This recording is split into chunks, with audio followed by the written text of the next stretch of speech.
pissed now.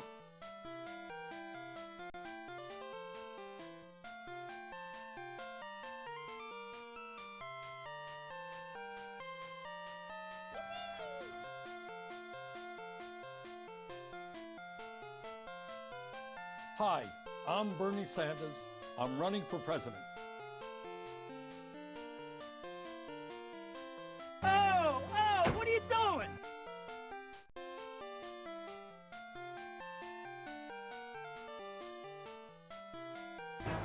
Summon the queen.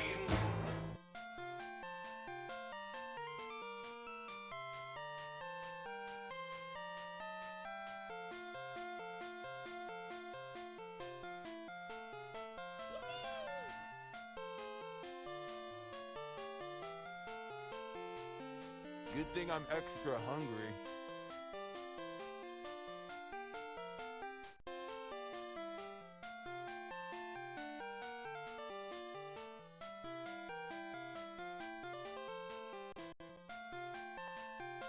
Yeah, let's keep this PaRVénator party going.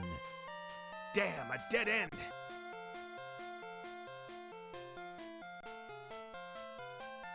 Give me a hell yeah. Give me a hell yeah. Let's go.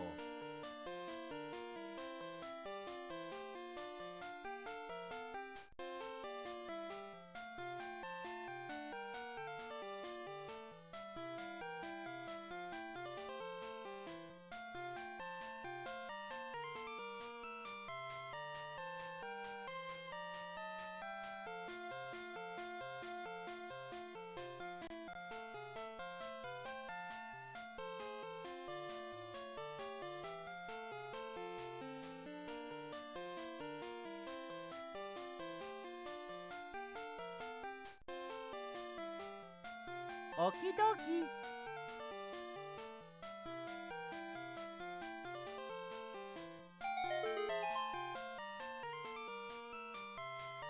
Bird up.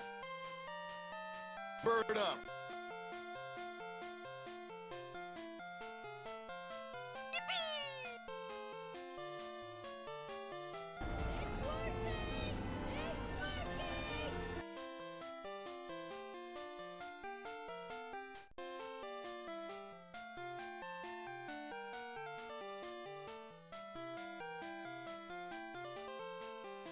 When a problem comes along, you must whip it.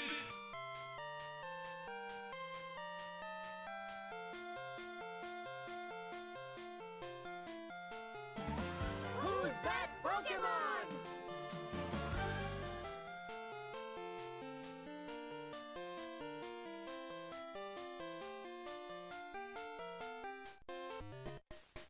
Hey, what's going on, guys? Happy Sunday. It is your old pal, Ben, aka the PaRVénator, here today on a beautiful Sunday. I was enjoying a nice sunny day, and then I started to smell some smoke not too long ago, and yeah, don't know if it's like it's somebody barbecuing or if something is burning that shouldn't be burning. And so yeah, the afternoon has taken a turn in the last 15 minutes.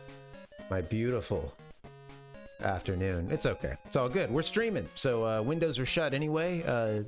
Don't always like my voice escaping the confines of my apartment.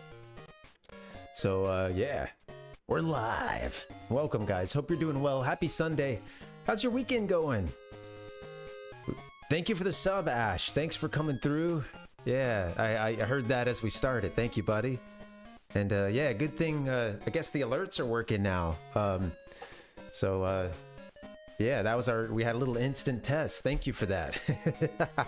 You might not have realized you were a guinea pig to see if our alerts were working, but it worked perfectly. And thank you so much. All right, guys. We couldn't do diddly poo. How's life been? How's your weekend? What have you guys been getting into?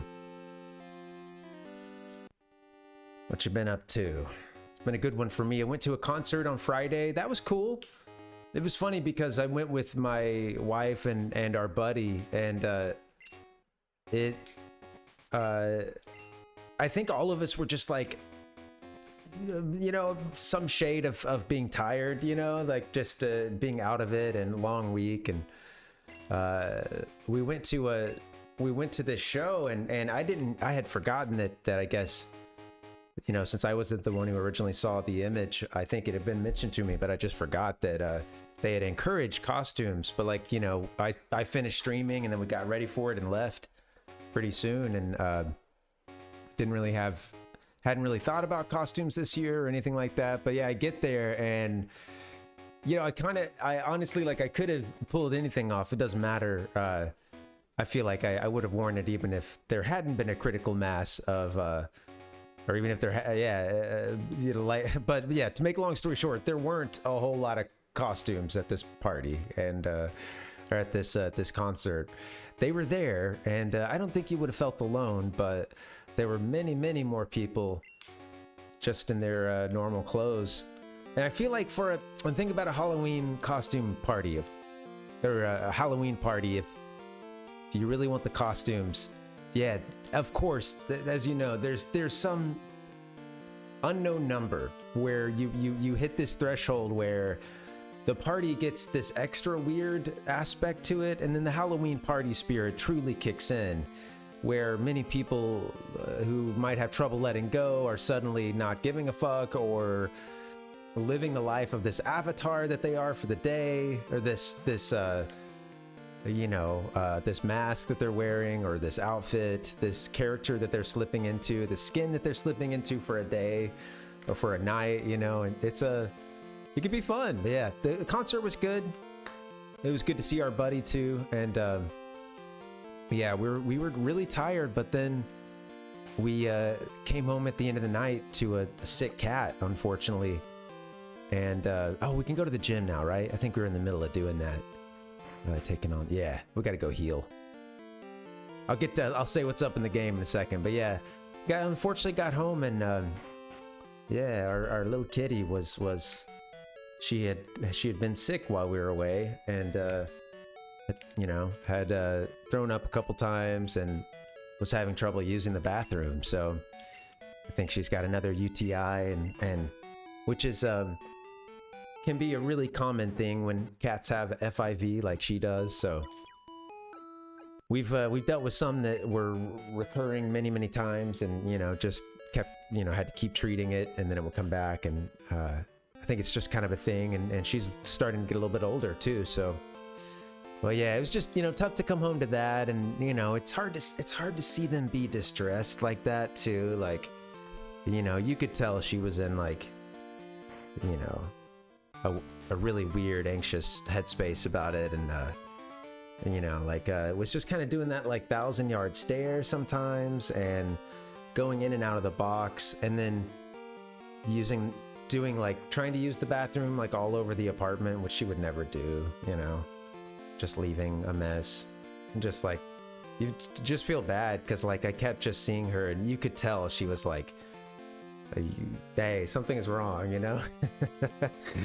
You get that sense that they're wanting to signal.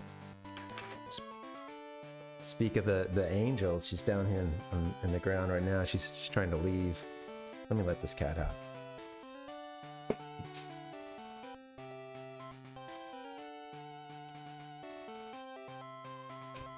All right, I'd pick her up and put her on cam, but she's last couple times well, I won't say last couple times, she's been fine when I pick her up, but she's yacked today as well, so don't think I'll be picking her up right now. Sending myself to the top of live stream fails with a cat just yakking right in my face on camera.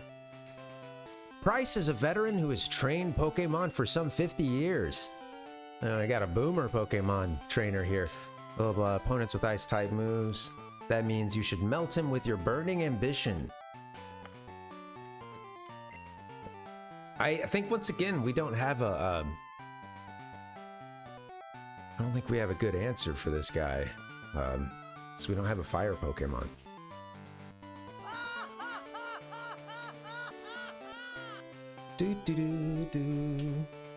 We're live on YouTube as well. It's got that kicking off, so that's cool. Looks like it's working. Awesome. Gonna keep that. you very good. Gonna keep that going for a little bit. That's glad that that's been okayed by Twitch, and yeah, I don't want to keep doing that for a bit. This week they're gonna try to edit down some videos too. I had a really good time during Ocarina of Time on Monday last week, finishing the game out, and yeah, I want to do that again for sure. Wow, if these are ice, we don't have a great answer for it, honestly. I mean, grass is weak, right, to ice? Yeah, hey, thanks, Poke. Good to see you. What's up? Thanks for letting me know, too. Yeah, it's I get like some... I had to pull up like a whole separate window now to like keep track of both chats, and currently only the... Oh, well. Won't finish... I thought the chat wasn't gonna be as it is now. I thought that was fixed, but that's okay. I might all right, let me go back to the Pokemon Center. Sorry, if it seems weird, it's because in my head I'm thinking about these different communiques that have come out from Twitch about some of the changes recently, and the guidelines are like they're flying through, and I'm, trying to navigate that. I don't know what I'm doing, so I got hung up for a second. There's some I won't say too much more, but yeah, there's some specific guidelines, so yeah. Hey, what's up, Ichiko? Welcome, buddy. See you next time. Welcome. How you doing today? You'll be so goddamn fucking tired by the time you get to New Hope that you won't be strutting that ass. We're going into a ice gym, and I am thoroughly unprepared. There's a communique. Yes, sent to us from our agent, kneeling between the hedgerows. Spit in my mouth. Say hello to Mr. Socko. There's some Parvinisms out there. There's some odd words that get boosted, and there's some terrible word substitution as well, as the intended word never comes to mind. Totally, Ichiko, yeah. Bum, bum, bum. All right, we're going into an ice gym, and we're sorely unprepared. I don't think I have a fire Pokemon.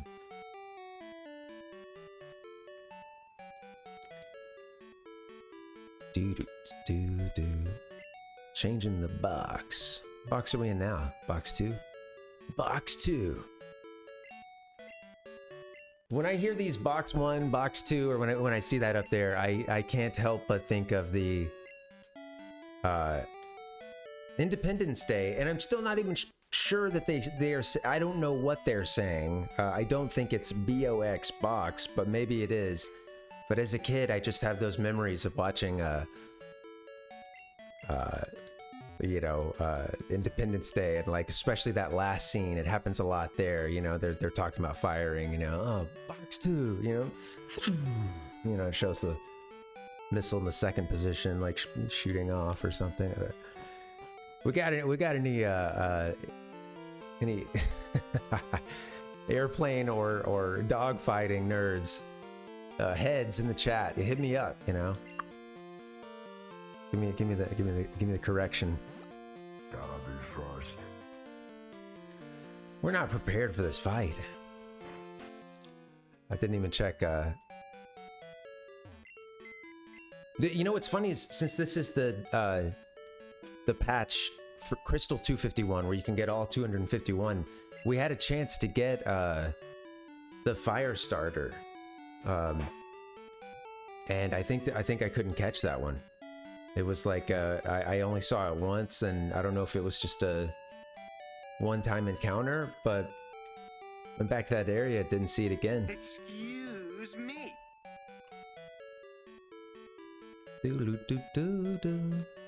We're going into an ice gym.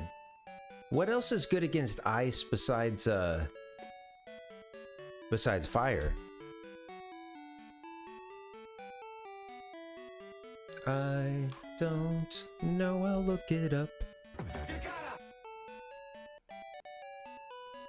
You'd think after all these years I would know my type advantages, but I'm also not a hardcore Pokemon fan. I mean, I've played several generations of it, but at a pretty casual level. I'll never forget going, it was maybe on the DS or something. One of the first systems like that I was able to battle people randomly and people online and yeah, just getting waxed, like not standing a chance. Nowhere close to being able to compete sometimes. Let's see. All right, here I am. I'm in that. I'm looking up type advantages here.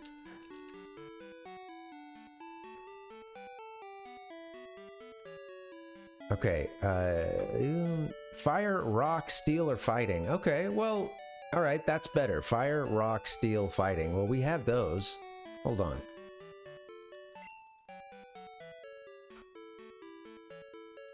You learning stuff every day. Jeez. How's your weekend been, guys? What you been up to? Thanks for coming through. Sploosh. No good. Dude, we got a rock in Pseudo Widow, right? Is that what they are? Give me the stats. Pseudo Widow shaking them hips. Those jeans do a dip. All right, rock slide, mimic. Yeah, okay. All right. He's rock type too, so he gets stab. Knocked out. Stab is such a great acronym too. I remember just being so confused, stumbling upon that, and I don't know, some message board many years ago. Stab, STAB. Everyone talking about it in regards to Pokemon and just being like, what the fuck is stab? Ichigo said, weekend was good. We had a Halloween block party. My kid is Snoopy this year. Oh, great, man. That's awesome. That's fun. How was the block party? Good to get out and talk with the neighbors. Go to the bank today. Get yourself $50 in pennies. Stick. Give them your investment strategies. Yeah, my weekend was good. We it got off to a good start. We went to a concert and yeah, had a good time. It was I guess you were supposed to wear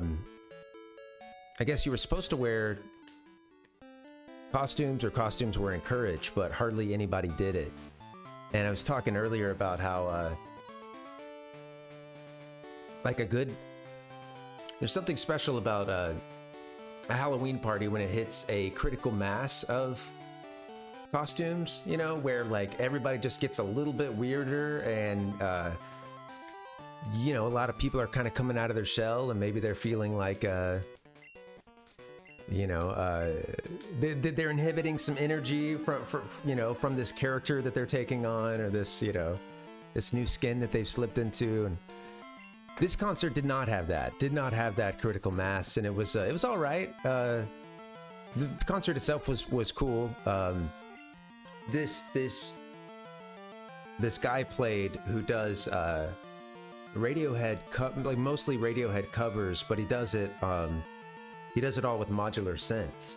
So, and it was a really like pretty intimate show. You know, there weren't that many people, and it's in sort of a DIY kind of space, you know, more akin to like sort of like it's got this outdoor space, but then sort of a kind of like large warehouse with an open part to it, you know, and like but yeah, it was not that many people. I mean, there was like one person standing in front of us, in between us and the artist, you know, and he's like up and just in front of a bunch of modular synths, and yeah, it was good stuff. He's we'd seen him perform before. It's fun. It's just, yeah, I think he kind of does his local act every now and then.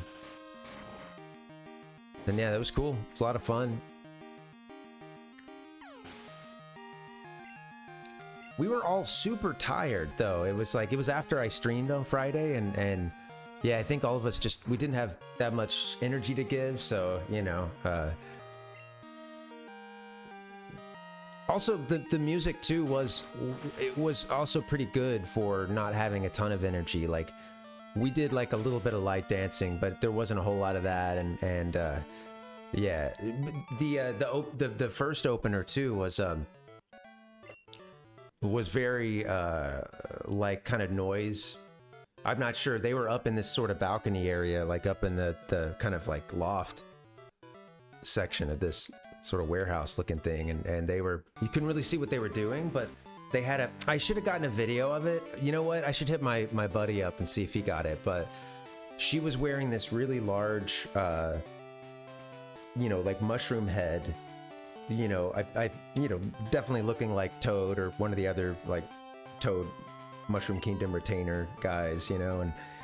And she had at least one camera on her up at, she's like up at kind of in the sort of like, you know, she's up like a story above us, like kind of in this little nook with all her DJ stuff. And it was kind of like a real like a lot of like ambient and mix of various kinds of fuzz, and you know, like the visuals though, she had a camera on her and was using one of those like analog video switcher things where you just can like, you know, play with the feed and like change it colors, you know, make it skit, make it move around a bit, you know, kind of give it all these cool, for lack of a better word, like sort of VHS kind of effects, and really make it just like look super trippy, and just, you know, depending on how good you are behind the controls, like it's that stuff can look really good, you know. And so you were seeing, it was cool because they had this projector set up, and you were seeing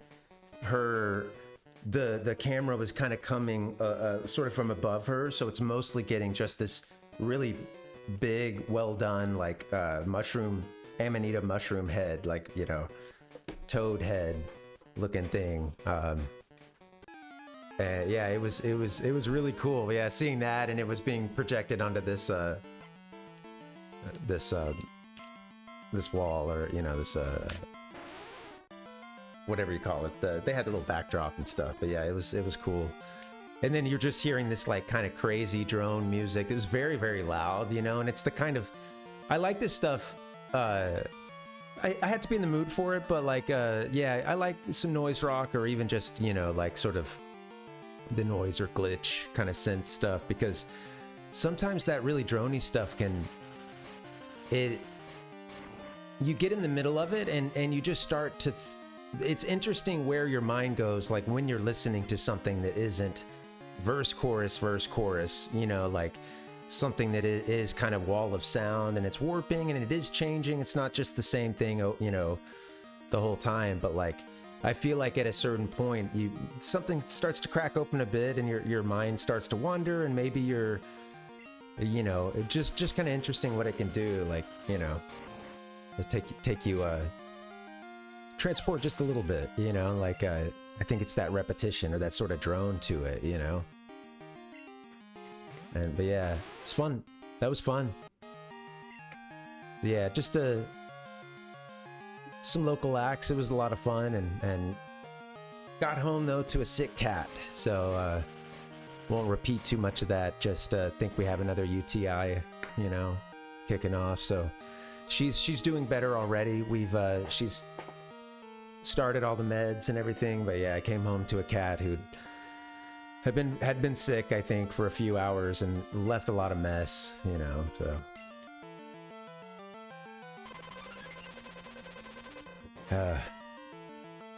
So yeah, that was tough, you know. It's hard kind of coming back, you know, feeling not tired, but like, oh, we did something, we went out, hooray, you know. And then yeah, you come back and it's like, what the fuck, what is going on, you know. And we were both tired, but that sort of wound us up, just dealing with that, and her still being sick, you know, as we got home, and just took next thing we know, it's like we're going to bed. It's like 2 a.m. or something. So woke up at 4 a.m., went to bed at 2 a.m. So yeah, as you can imagine, yesterday was kind of tough. I was beat. I got through it, but I just felt some level of phased all day, you know.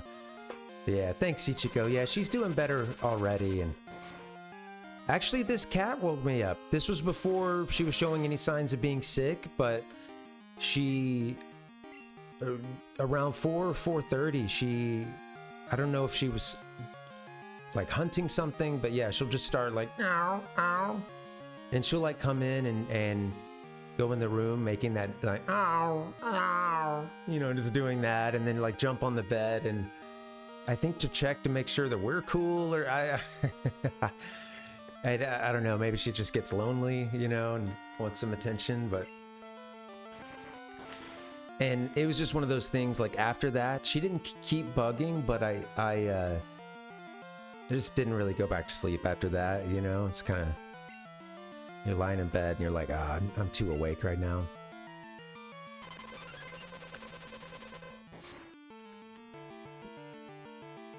So, yeah. I ditched the eye mask recently, the night mask. I don't know. I got into using that for several years, to the point where I basically didn't feel right without it. Could still go to sleep if I, you know, but still really preferred to have it, you know. And yeah, man, I think that's kind of affected me too. But the one I had was all kinds of fucked up, and I didn't replace it for whatever reason for way too long. Just, you ever just have those, yeah, just like maybe you're doing well on certain things, but then there's like a little task that you're continuing to like, no, I'm not gonna do that. I'm not gonna do that. Then it becomes a problem, you know. This eye mask was just getting kind of trashed and didn't fit properly, felt a little tight. And I started to get paranoid about like, am I like, you know, I know if you put too much pressure on your eyes, like, or rubbing your eyes, or this or that trauma to the eye can make astigmatism worse. And you know, I just got into this like, okay, yeah. And I would wake up and have, you know, even once the glasses would be on, vision would be like, just kind of bad and blurry for a while, you know. So I was like, okay, maybe just in case, let's there is unfortunately there's some stuff from the apartment complex, you know, and from the street as well. So yeah. Hey Nick, welcome, happy Sunday. Introducing Magic Mushroom, the long-lasting air freshener from Airwick. Yeah, Ichigo, yeah, it's tough, man. I can't sometimes. That used to always be true for me, that if I woke up after 4:30 or 5, I just wouldn't be able to go back to sleep. And then I feel like for a while I started to sleep a lot better, and that's kind of that's changed lately, so yeah, I thought about it, Nick, or at least just at least just hanging up our own curtain too, or something. We have these blinds that even when they're totally pulled, it's still doesn't quite do the trick. Yeah, I know too. In that room, my partner, she uses that for her office too, and she really likes to let she's not a vampire like me, you know. She appreciates a little natural sunlight entering the space, and I do too, but I also go goblin mode sometimes, you know. I for sure am close the blinds, no light shall enter the domicile, you know. I want to be in my world, and you know, like, not have any optics either way. All right, well, Pseudo Widow took one on the chin, so I guess let's see. Well, Dude.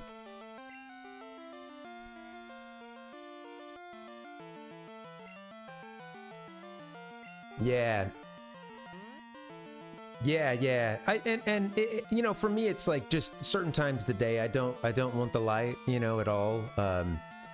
And then, you know, there's other times when I definitely am like, okay, yeah. But even then, for me, I also get, you know, migraines and headaches and stuff. And there's like a certain amount, I've learned that there's a certain amount of light I want to have. Like if I'm not currently in a migraine, you know, if things are too dim and I'm not having enough light, that can actually be bad, because then whatever light we're getting is super, you know, it's the streamer who's playing in the dark and you're just seeing their monitor like just light them up and change as the scenes change, or you know, that to me you know, makes it worse. But yeah, like if I'm not actively in a migraine or headache, I found a little letting some light in is good, but she still does it way more than I do. I'm a bit vamp, you know. Got that Castlevania in me.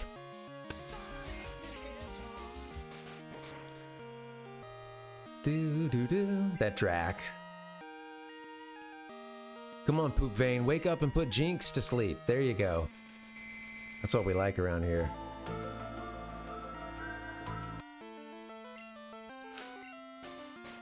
Jinx is asleep. Okay. I don't really have any good moves against Jinx right now. We need a fire Pokemon. We just lost our rock guy, but let's see if we can get through this battle. Jeez.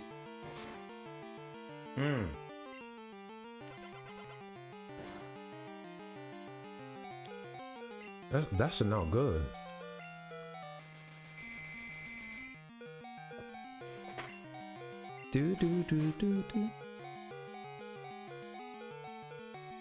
Went for a run on Friday and listened to the new King Giz album. That was good.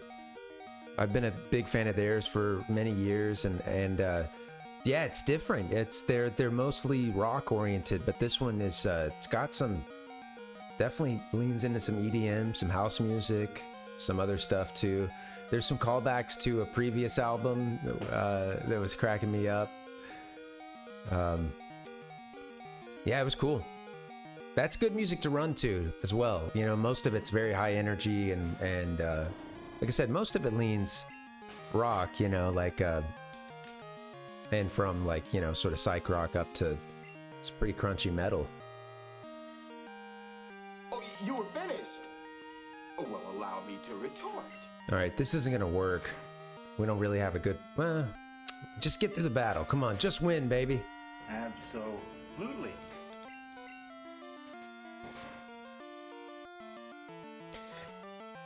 I feel like I've run for so many years, and I have a lot of positive memories attached to certain albums, especially since, you know, sometimes I'll do playlists, or I'll put several albums and then just, you know, every now and then like into like I have like a huge playlist that I'll hit random on. But yeah, it's just been cool to I think when you're running, you can just really get into that zone sometimes, and it's such a great, it can be a great way to listen to music.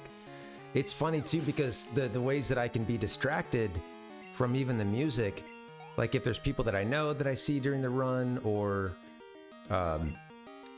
it's if the run is kind of tough, I'll find that I'll get like sort of just this weird tunnel vision where like I'm barely hearing the music, and you know, or the music that I'm hearing feels I feel I can get to a certain, like especially on a hill, on an incline, you know, a certain point where it's like, okay, hearing this loud isn't helping anything, and it feels like it's just distracting my body and my you know, like this isn't what my mind is needing in this moment to overcome a difficult you know, a difficult part of the run. Let's go heal up. But yeah, I have a lot of positive memories associated with albums, and I can even sometimes see like where I was in certain parts of songs, just like with video games. And you know, being a kid and borrowing my dad's Collective Soul album and listening to that while playing Final Fantasy IX. I have all these memories of collective soul and like, whoa, whoa, heaven let your light shine down, and watching like Steiner like jog down a spiral staircase or something, you know, like, I don't know. It's mixed media, yum.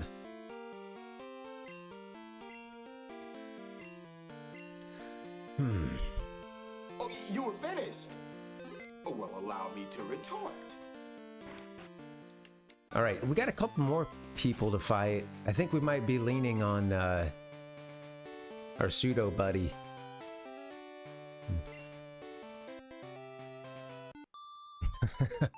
Skate right in front of this person. I like to think our character like hit the wall and then they're all spun after you know, just smacking into the wall, and then check out my parallel turn, you know. In the anime, this is how it plays out.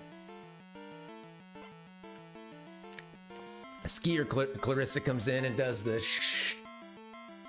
sprays a bunch of snow at us as she comes in for the stop, you know. They're just skiing on ice too.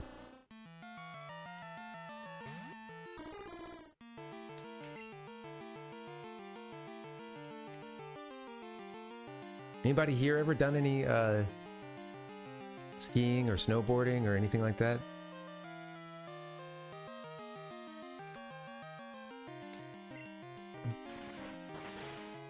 Oh, that's great. Yeah. Well, Clarissa explains it all. My big sis was into that. Yeah. I've never skied. Never been on a snowboard. I used to skateboard for a short time. Just a couple years, but yeah, I never.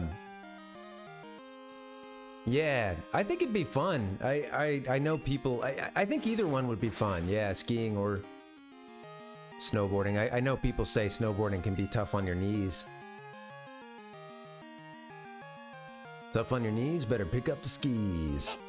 Let's go, Mario. Mario's been skiing before. At least Yoshi took a young Mario, a baby Mario, one could even say, and took him skiing, you know? Yeah. I bet Ichigo, yeah.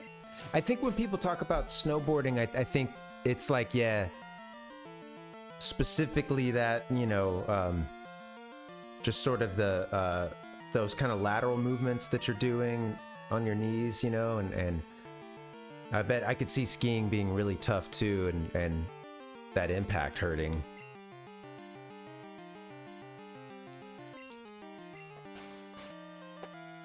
Don't want your knees going sideways. or foot tilting up, going sideways.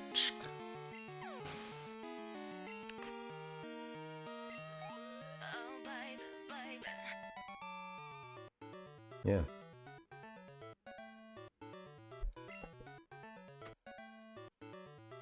I bet skiing just seems cool too, like if you just had a few folks to do it with, you know, it just seems like it'd be, yeah, just seems like it'd be fun to get out there and do those, you know.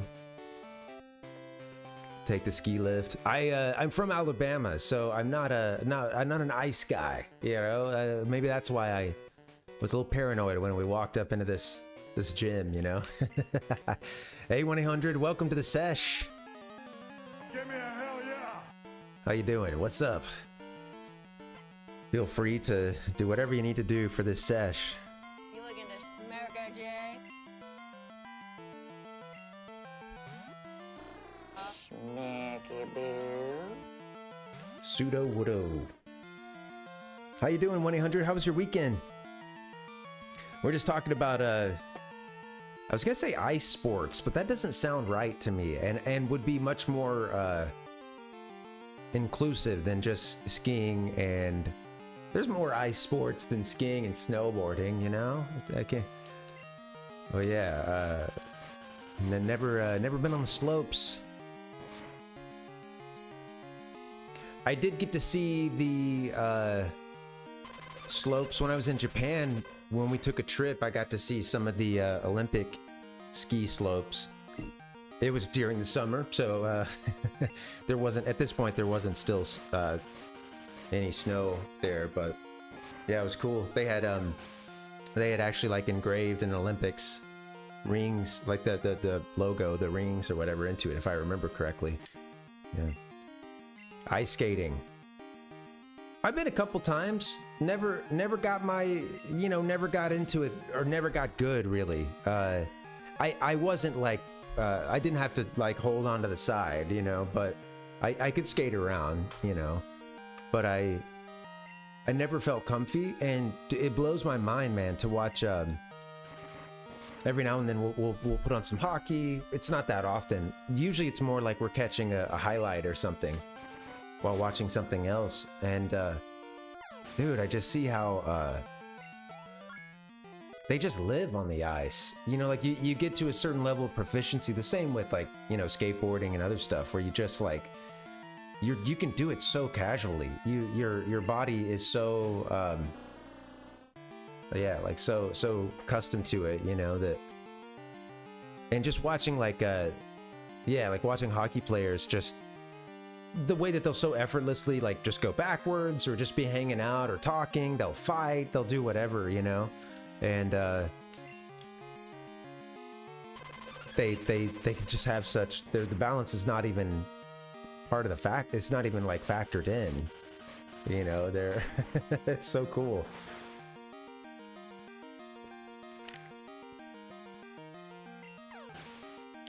As a person who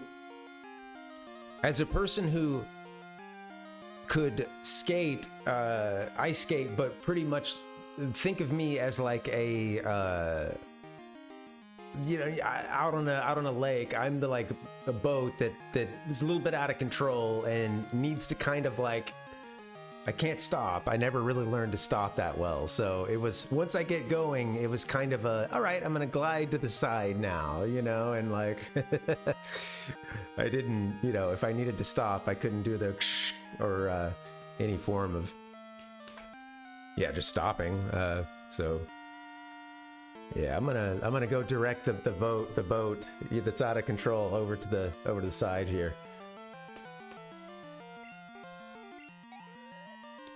Only watch hockey for the fights. Oh, nice. Yeah, you get some crazy fights with hockey, Yeah, you get some crazy fights. It's good. They'll just let them fight too sometimes. I don't know what threshold the refs are looking for when people start to fight in hockey. But yeah, like Olympic ice skating and that kind of stuff, that's insane too. Just the level of skill, Again, similar thing where they just live on the ice. They've spent so many hours doing it that it's easy. It's maybe easier than walking around, It's total control. Go Stars! Is that the? Who's the Stars? 1-800. Is this a hockey team?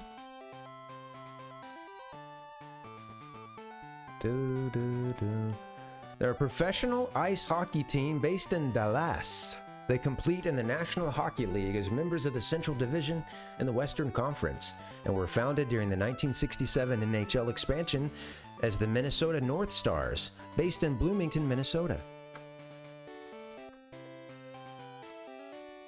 Nice. Used to be in Minnesota, huh? Wow. There you go, hype. Those Dallas Stars. This one goes out to the Dallas Stars. We will never, ever surrender. How's our Pokemon doing? Let's go get him healed. This chump's in our way. Oh, I watched a movie that I had only seen bits and pieces of, and had heard I forgot about a couple cool things I want to talk about. Cool. All right, good. That's content. Good stuff. Yeah,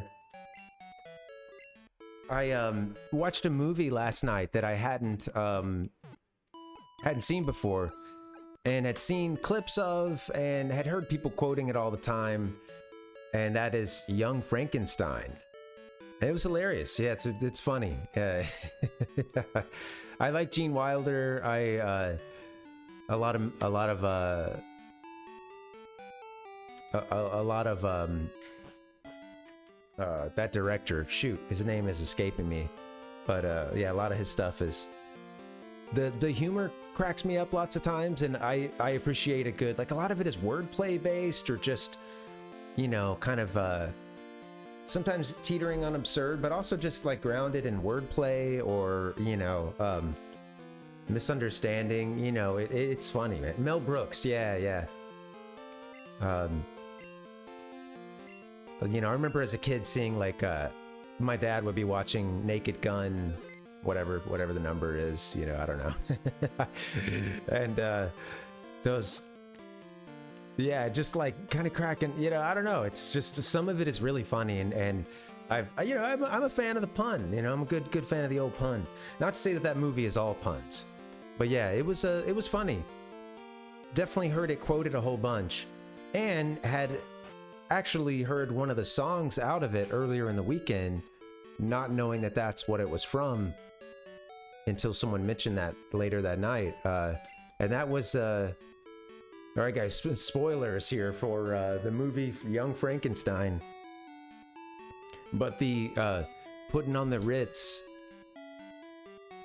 scene where, you know, Dr. At this point he might be calling himself Frankenstein, when he and his monster do the are doing, you know, they're out there doing a doing a little number. This is during the scene when it's so funny, because the scene is ostensibly they've brought all these it's supposed to be that they brought all these scientists to show off the monster, to show off this crazy scientific breakthrough, reanimating this corpse and creating a monster out of it. And I love that part of it is a show, like after the initial introductions and stuff, they do a whole show number, and it's just so stupid, you know. Oh yeah. This is part of what they're doing for this crowd of, like, the greatest minds in the world, you know, who've come very skeptically to see if this monster is actually who as advertised. Yeah, it's just so stupid. But yeah, I had actually seen that scene, or that scene had been used earlier this weekend when we went to, you guys might have heard me talk about this before, but we went to it's called Bob Baker Marionette Theater. And this is this kind of like, okay, basically they're, well, as you might could tell from the title, they do puppetry, marionettes, stuff like that, and they have a full theater, and they do these full, you know, like hour-long shows or so, and it's kind of it's like a conservatory. The people that work there are like often taking classes or have gone through the classes, and like they're the ushers during the beginning and saying hi to you, and, you know, checking your ticket, letting you get in. It's a small theater, tons of kids, you know, like parents with young kids, and they do like a lot of themed shows with really, really good marionettes that like this isn't like, when you hear puppet show, you know, you might be thinking, your mind might either go to like Muppets, which is closer to this, or like the little sock puppet, which is, you know, like these guys are fucking good. Like they're out there with very complex puppets that have, often the puppets themselves have multiple parts to them, you know, like for instance, that scene, two people are out there, one person with Frankenstein, the other person with just this like it was a Halloween show. The whole thing was Halloween based, so the other guy was just kind of this sort of showbiz host kind of looking a little bit undead, but then with a clearly Frankenstein there.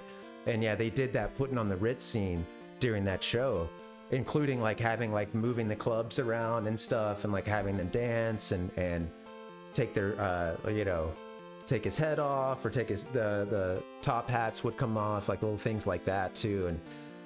And yeah, like they let kids and families like sit down at the front, and the puppets will come up and like give a hug, or come up and like, you know, like you know, just do whatever, kind of act like they're in the middle of a show or putting on a performance, and like get next to someone. And there was this one that was like, I don't know what the song was, but it was this cat. The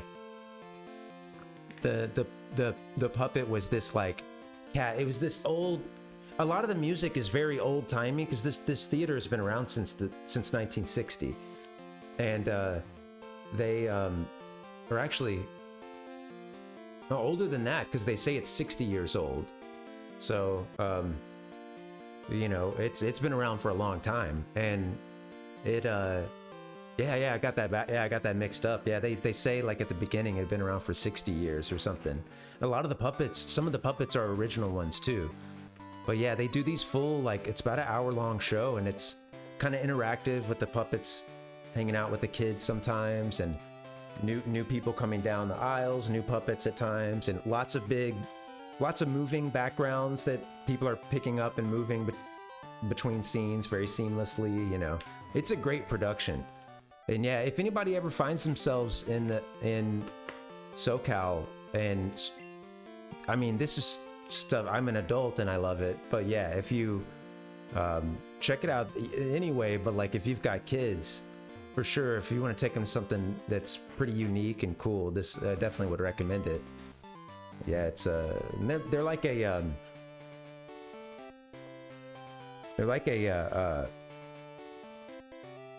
what like a 501c3 or whatever you call it, the like not, you know, not for profit or whatever. I might be misspelling marionette, I'm not sure, but pretty sure this is how it's spelled there. Yeah. Why is it just showing up on YouTube there?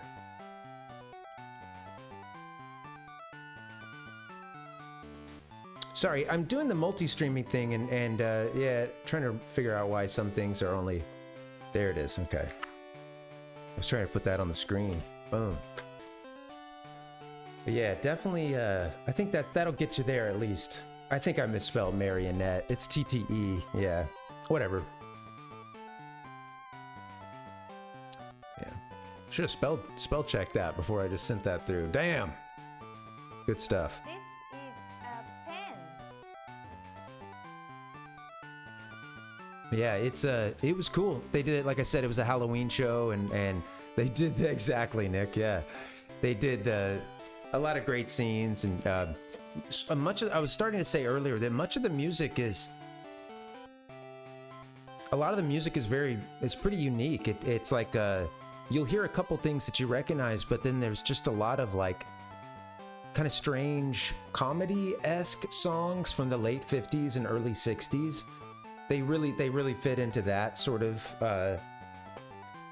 kind of niche sometimes too, and so a lot of the songs will have a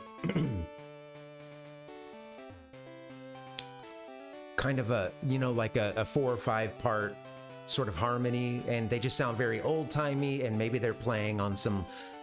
There's a lot of like Latin vibes to a lot of the songs. It's very of that time, like late 50s, early 60s. Pardon me.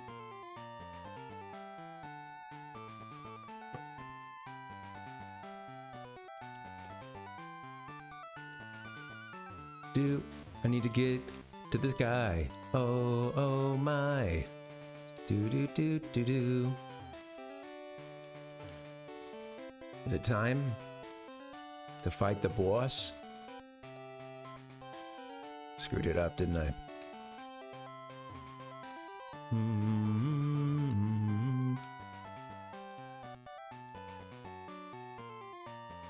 Okay.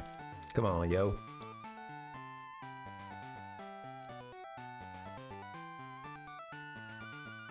Was it over here?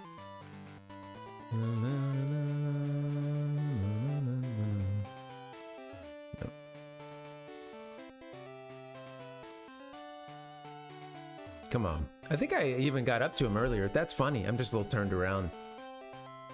Yeah. Hey, thank you. Yeah. I like it too. Thanks, Val. Welcome. Happy Sunday. We will never ever surrender. Gotta hit some more sound effects. Jeez. No way! I don't believe it! But yeah, definitely, yeah, that was fun. The puppet show was really fun. We were going with some friends of ours who just had a kid. And it's funny because this kid is certainly, probably can't, I don't think can see the stage, you know, but it was still fun. I think, then they ended up falling asleep at a certain point, but I get the sense that they still had a good time. And again, yeah, the parents can enjoy this one. That's one of the nice things about it.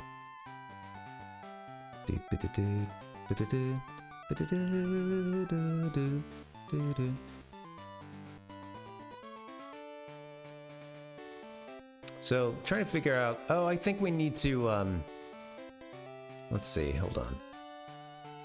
Let's see what we can do to get up to this guy here. Maybe it's, get to one of those first.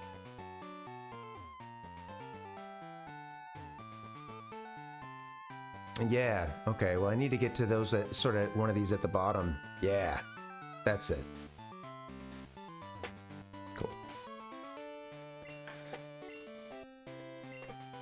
Sometimes it's good to stop and take stock of what the fuck the puzzle is trying to do, you know? Every now and then that can be a good strategy. As much as I'd love just brute force, a good old brute force. I hope you've all enjoyed our program this morning. Mayo Dongs, what's up? Welcome, how you doing? Give me a hell yeah! What's that? Boss fight. I should have saved here. Pokémon have many experiences in their lives, just like we do. I too have seen and suffered much in my life. Since I am your elder, let me show you what I mean. Forgot to give this guy an elder voice. I have been with Pokémon since before you were born. I do not lose easily. Yes, the elder. I, Price, the Winter Trainer, shall demonstrate my power. Hello! Let's go, Price. Jeez.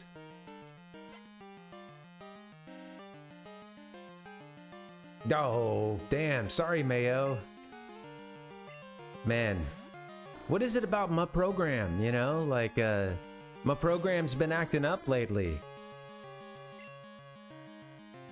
Jeez. Yeah, sorry about that, buddy.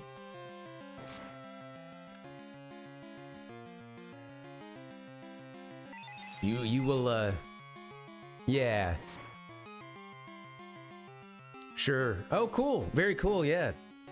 Awesome. Working on a comic, yeah, man. I was gonna say, it was like, I don't know if this would help at all, but yeah, I was kind of just thinking about like, you know, a couple times I've lost work, and then what I ended up doing the second time was better. It was even more polished than the first, or like I had some sort of breakthrough or figured something out, you know, and yeah, sometimes that can help. So maybe that'll happen with the comic, you know. Nobody wants to hear that right after they've just lost it, you know. Hey, I bet you could do it even better the second time, you know. Don't say that, man. I'm struggling to even, you know. Who knows? Maybe you're like, oh shit, don't say anything right now because I'm ready to just trash this whole project, you know. The last thing I want to think of is doing another round of the same thing. Oh, hell no. Bye-bye. Pillow swine.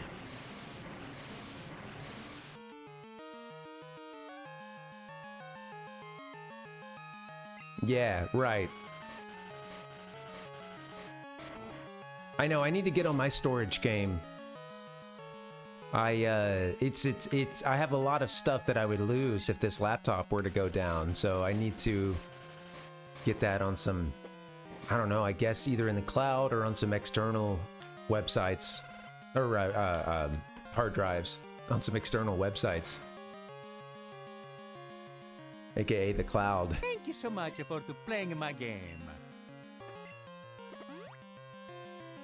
Don't want to lose those panels, man. Yeah, that's where the action is.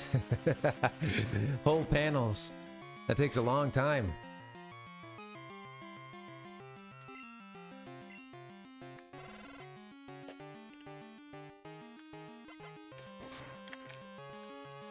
Come on, man.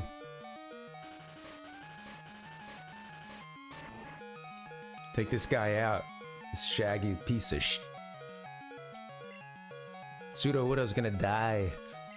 I'm afraid. Maybe we need to give you something. What do we got?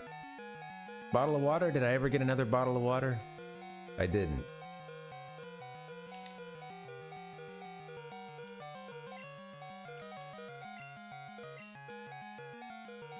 Okay, that's a good thing. Oh, we still have set, so Pseudo Widow it is for the next fight. We don't get to pick. Yeah, damn. Yeah, this was a good weekend. I mean, anytime you can say you got to go to a cool concert and then you got to see a puppet show, that's pretty solid, right? No. Dude, just Kamehameha'd me. They didn't have to... That level of sound effect is like, God, you know, damn, dude. I'm just getting Death Starred over here.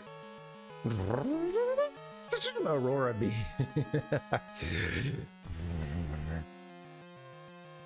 Hit with a stream of charged particles coming from the sun. It's pretty full on, mate. All right, well... RTY might be our best chance, just, I don't know, just because they're powerful, but... Yeah, it does, Nick, totally. They gave it the sound effect of, like, Luminaire from Chrono Trigger. Yet it doesn't do a whole lot of damage, you know? I always thought that was one of the best little animations for a move, is Luminaire. Ultima and FF6 as well, like just like an older, you know, 2D animation. Fun stuff.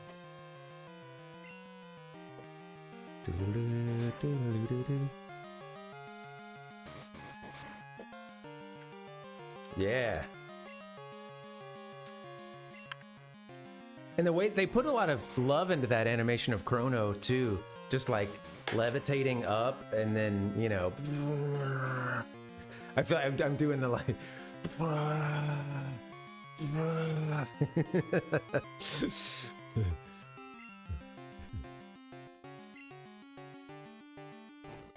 If you put the universe in a tube.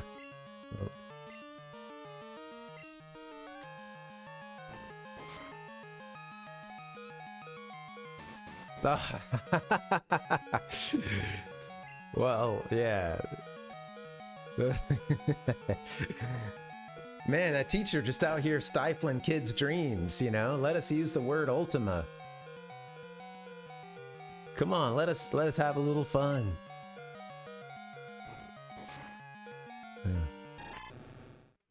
That's funny. Oh, for one of the state tests that we did in somewhere along the line in elementary school, they wanted us to create a monster, and it was, you know, it was like a writing. It was the writing portion of a state test. We were supposed to create a monster and do it in so many paragraphs, I think, and like it would be a pretty early writing kind of thing. I think just to see if you could kind of stick to a topic and where your what level was your vocabulary and grammar and stuff. And I absolutely just ripped off every aspect of Doc Ock from Spider-Man because I was obsessed with the show at that time, the Spider-Man cartoon. And Doc Ock, that was my introduction to Doc Ock, and I just thought he looked so badass, you know. And oh yeah, and you could do a drawing of them too at the end, and again, just ripped off Doc Ock. And I don't remember what I called this guy, maybe the Squid or something. So, you know, off-brand Dr. Octopus, you know? The Squid. Professor Squid, you know.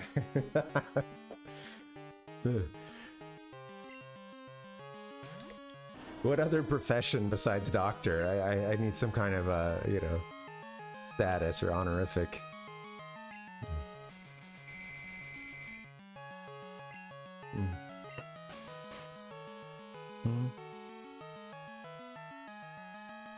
Tell the story of your favorite family memory. Yeah. That's the kind of stuff, right? That's one of those things that it's like, you know, when someone writes that, you know, they're just thinking like, oh, this will be a nice little assignment, and we'll just have them to tell us about their favorite family memory, like, such as, and then you just insert the most, like, you know, happy, like, Leave It to Beaver, you know. Yeah, it's just white bread. And then it's, yeah, all right. I'm sure they had some very creative entries in there for the favorite family memories, you know. The time my older brothers broke my Furby, yeah. Right. Ah, I am impressed by your prowess. With your strong will, I know you'll overcome all life's obstacles. Damn, all of them? That's it, man. Game over, man. Game over. Holy shit. I mean, this guy's old. He's probably a pretty good judge of character. He's had a lot of young whippersnappers come into his gym. And he's seeing potential. Says he thinks we'll be able to overcome all life's obstacles. You're worthy of this badge. Got that glacier badge. Thanks for joining us. Happy Monday. Sunday, Monday. Thank you so much for playing my game. Good night, everybody. Thanks a lot. Sometimes it's good to think before you open your mouth, you know. As fun as it is to just run off the cuff, you know, just straight off the dome. I be living in the moment sometimes. Yeah. Demonstrates the harshness of winter. All right, what else do you have to say? Anything? When the ice and snow melt, spring arrives. It's springtime for you, buddy. Better get the fuck up out of here. You and your Pokemon will be together for many years to come. Cherish your time together.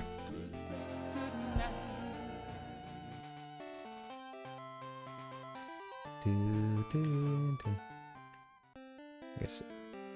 All right, let's heal up, and then I think we'll be able to continue the story, a gripping story of this kid's probably favorite family memory was when they left mom at home, and never thought to call mom except to tell mom, hey mom, stop saving some of my money and spending it on shit. That was the only call we've placed since we left home. But that could be this kid's answer to that prompt, you know.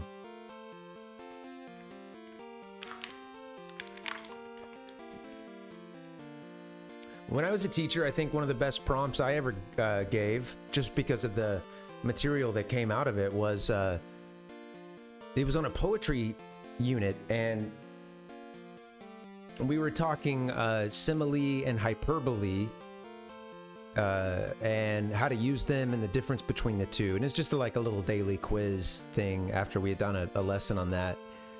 And I had them do, or maybe this was part of their homework. Yeah, part of their home. It was just a quick thing. One of the lines in it was that they had to have a simile or metaphor, and I just had a few sentences that I would do.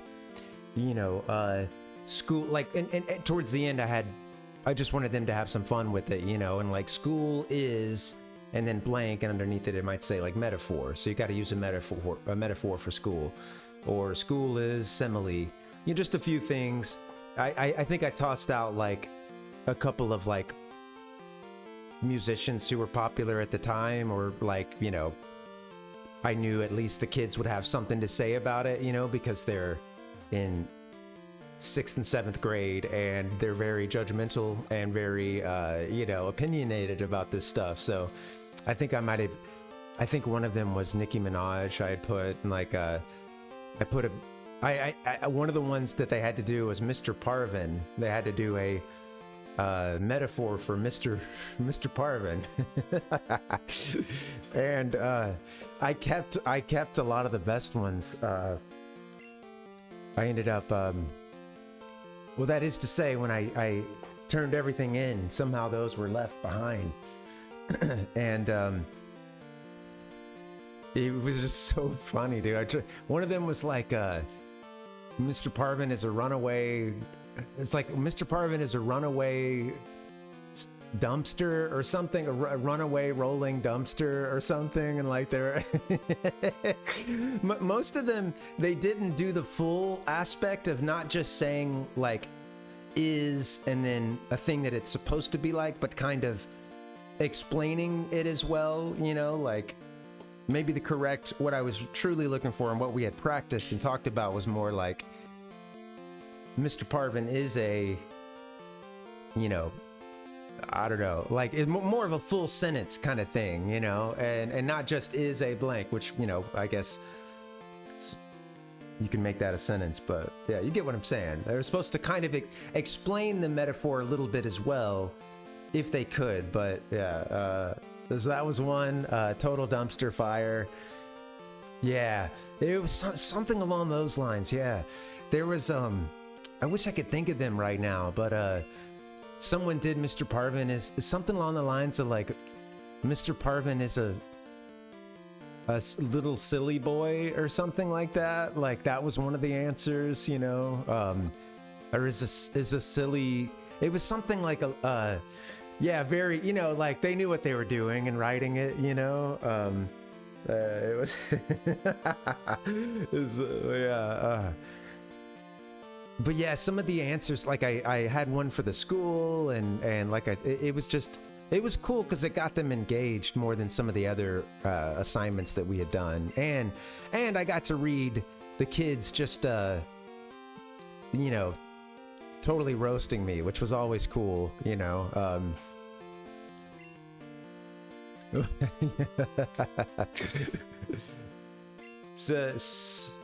I say it's always cool. It was not always cool to be roasted by a bunch of middle schoolers.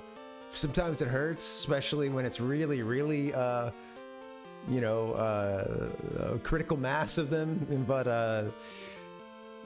or if they just, sometimes they get that zinger in there, though, you know, and you know, some of these kids are fucking smart, man. You know, like, and they're very, I think they benefit from still having a child's mind and the creativity that can come with that, and you know, they could throw some daggers, man. They could be brutal. I mean, a lot of people, like, I was thinking about this the other day, like, you know,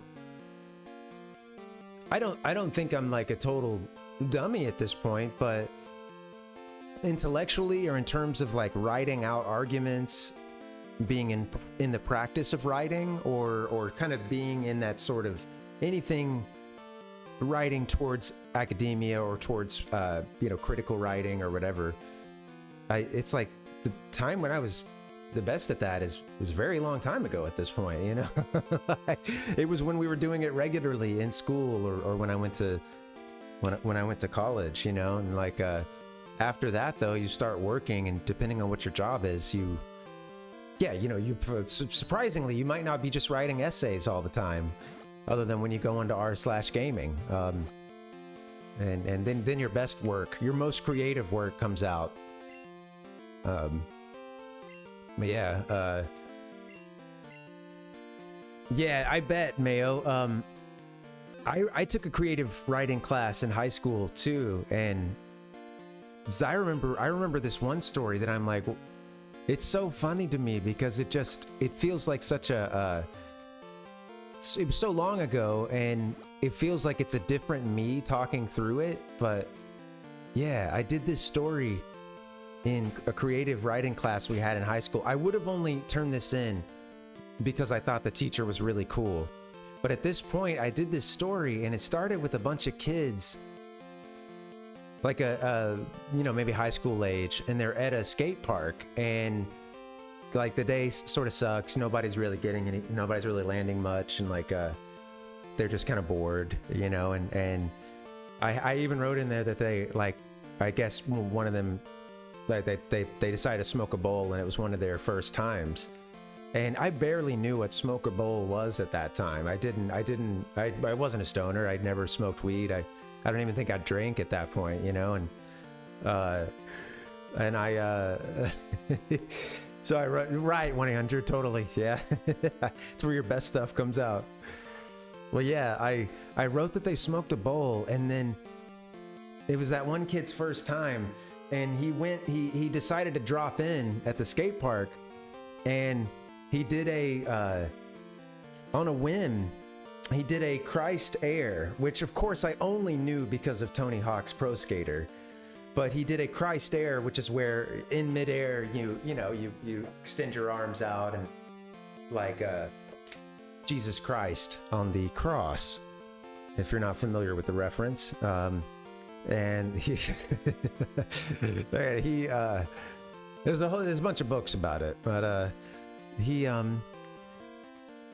as he's like midair, he comes off of his board or something, basically like he basically doesn't land this trick, and it comes down, it catastrophically lands, and is like kind of passed out or in a coma or whatever. Whatever happens, he does the Christ Air, but then the landing is fucked or something, or he never goes for the landing and collapses, and it appears he's just out, And then when he snaps to, he is this like Messiah figure, and he's just like kind of talking as if he's this prophet, and like his every word he's saying is gold, and like I don't even remember what was happening after that point, but like, yeah, he basically was skate Jesus, like and it happened after doing a Christ Air, like, and I found this several years ago, and I read it, and like, I said, what the fuck, it just felt like it came from another person, like they're just not, like, not to say I wouldn't write that, it's just a funny, that's an example of what I was talking about, of like being like high schooler who, you could be capable of having some pretty, crazy fucking ideas, and if you're into this, you're doing a lot of writing, if you're into the, if you're kind of on the verbal side, really into that, and you're writing and reading a bunch, then you may be getting close to like your peak writing prowess, depending on how your life goes, at least your practice. So it was just funny to think of that. The teacher, I got reprimanded by the teacher for that one, but I didn't get written up. I had a feeling this teacher was very she's a good teacher, but we could run over her pretty easily, and I don't mean that necessarily in like I don't think people were giving her too much shit. It was just she was just kind of a softie, like didn't really, she would not write kids up too often. But yeah, and you had her for a bunch of, like, I think she mostly taught elective classes where the stakes aren't that high, like it's not the, it's not that it wasn't that damn serious, yeah.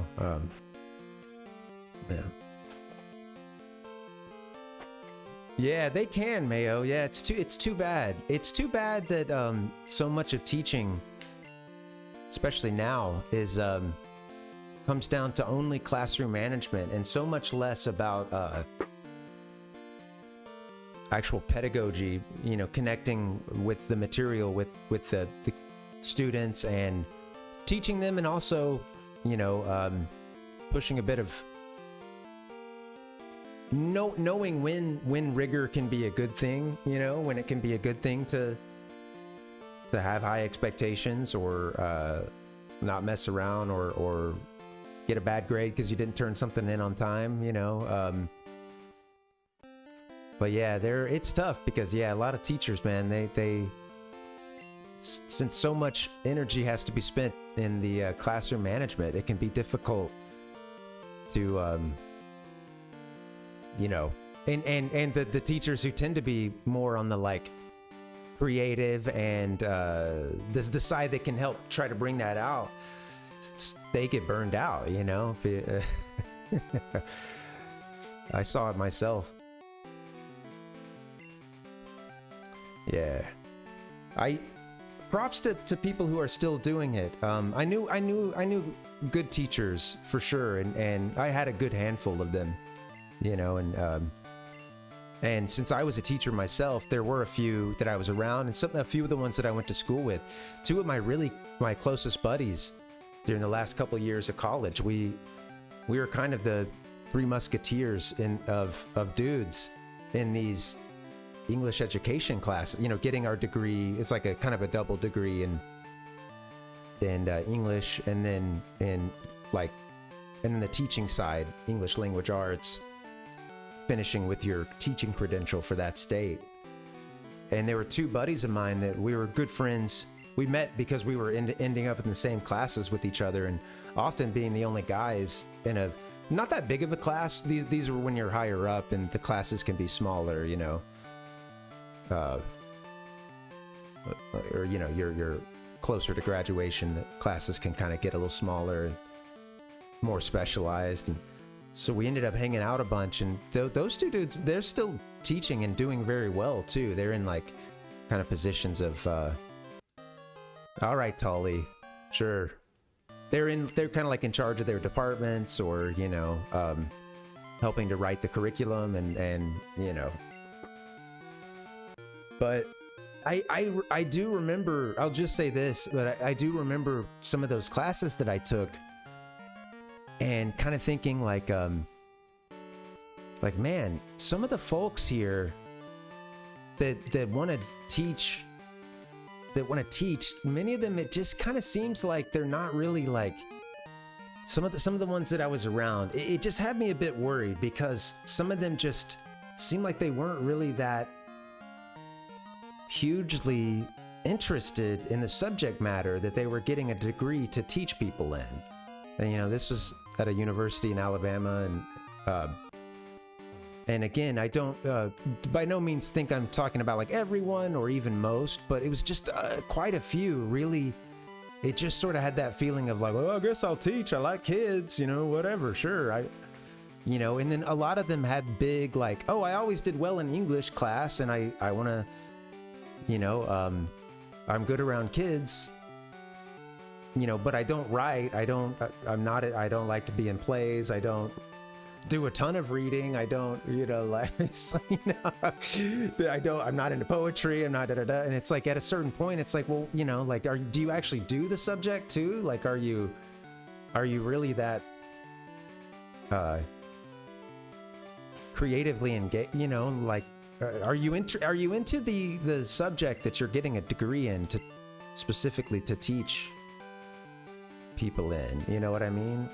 But like some of the other guys outside of me and my buddies, you know, they were basically just like, I'm gonna be a coach, you know, that's what it is, man. I'm gonna be a coach, you know. You know, I like history, man, you know.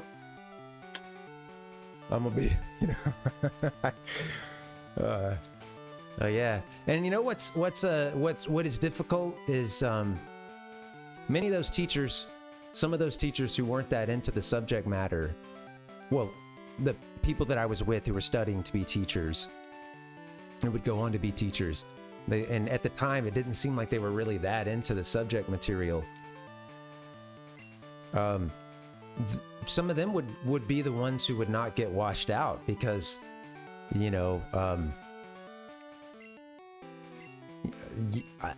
it was just, again, like sometimes your success, depending on the type of teaching job, but if it's one in which it's like the kids who are test at lower levels, or It's more of a gin pop.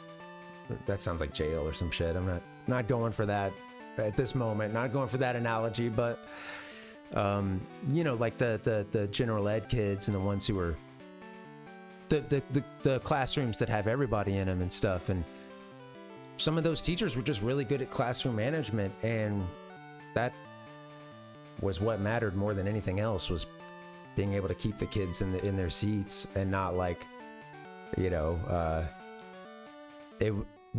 I think in those kind of situations, the ones who are self-motivated and bright and want to learn on their own, you know, they can still do well in those situations. But there's not a whole lot of, like, in some of those classrooms, man, there's not a whole lot of, like,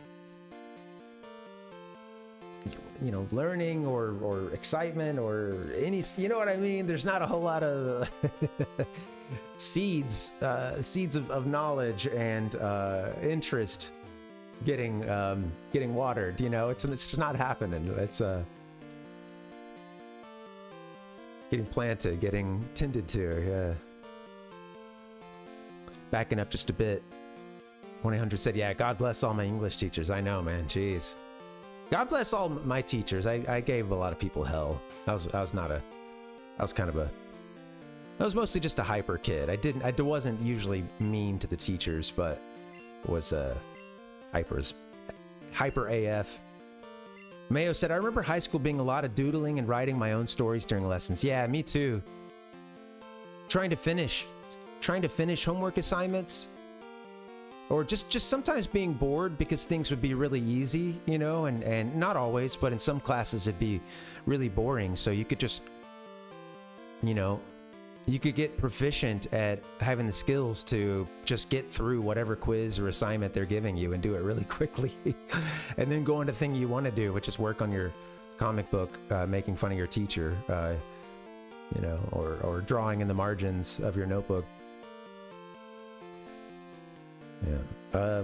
Two of my older brothers became teachers, and they were very into their subject matter. Now one works for a car wash. Yeah. It's tough. Yeah, Mayo. I burned out quickly, man. I made it 3 years, and the second year was actually decent, but the first and third years, I didn't want anything to do with it. I didn't want anything to do with it afterwards. I don't ever want to teach in basically any capacity from now on. So I don't want anything to do with it. It's not for me.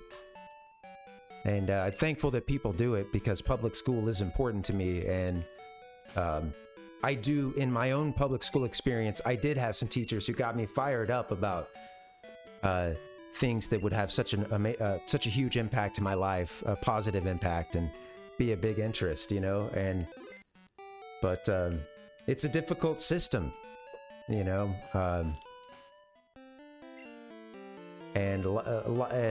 Yeah, it's tough. It's tough because it's not so much about inspiring young minds as it is at this point, as it is like getting through the day, and, you know, like and it's tough. Right? Yeah, Mayo. Yeah. Do the homework 5 minutes before it's due. How about there's another classic too, alternating classic with that one. It's either you did the homework 5 minutes before it's due, or you did the homework before you left class the day that the homework was assigned. You know, like they give you the homework and you're like, all right, fuck that. I can go home and play Zelda now. I'm going to stick it in this pocket and absolutely forget about it by tomorrow when it's time to turn it in. And then I'll do the homework as it's being collected, you know. Tully's already calling. Jeez. I'll get it. You'll do the homework twice, you know. I'm gonna stick it in this binder pocket. Surely I'll remember this.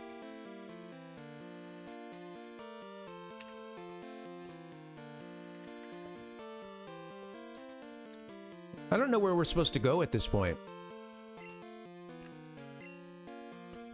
I thought finishing the gym would get these losers out of here. But this guy keeps bugging me. So why can't I walk through, dude? This has nothing to do with your Rage candy bars. Yeah, the old Trapper Keeper. I don't know that I ever had a legit Trapper Keeper. A lot of binders. Shit, sometimes on those multiple choice homework, filling in random answers and getting a failing grade is preferable to a 0. Yeah. Oh, totally. Yeah. Do the at the buzzer shot. You know, get some points, man. Yeah, I've heard that. I've heard that. I mean, the sort of, I could see the Lisa Frank stuff really popping off right now. I mean, for the last several years. Remember a lot of Lisa Frank Trapper Keepers as a kid. Yeah. It's tough. Just to put a bow on the teaching thing, you know, I really thought that's what I wanted to go into for a long time. You know, there's a lot of teachers in my family, and I grew up in, you know, being at a school that at least one of my parents taught at, you know, and I changed schools a few times, and that was still the case, you know, so like, I'm a teacher's kid, you know, and third generation teacher, and, but it's tough, man. It's very hard. It's not for everybody, and I don't have the disposition to, I just didn't have the disposition to I didn't want to do all the things I would need to do to manage the classroom and keep the kids just like in the seats, turning the assignments in and doing, you know, like, it wasn't for me, man. I also realized I realized I'm not really like, I'm not that great with kids, you know, and I don't really care to be, you know. I mean, you would only need to even think about that unless you were like a teacher or a parent or whatever. But you know, like I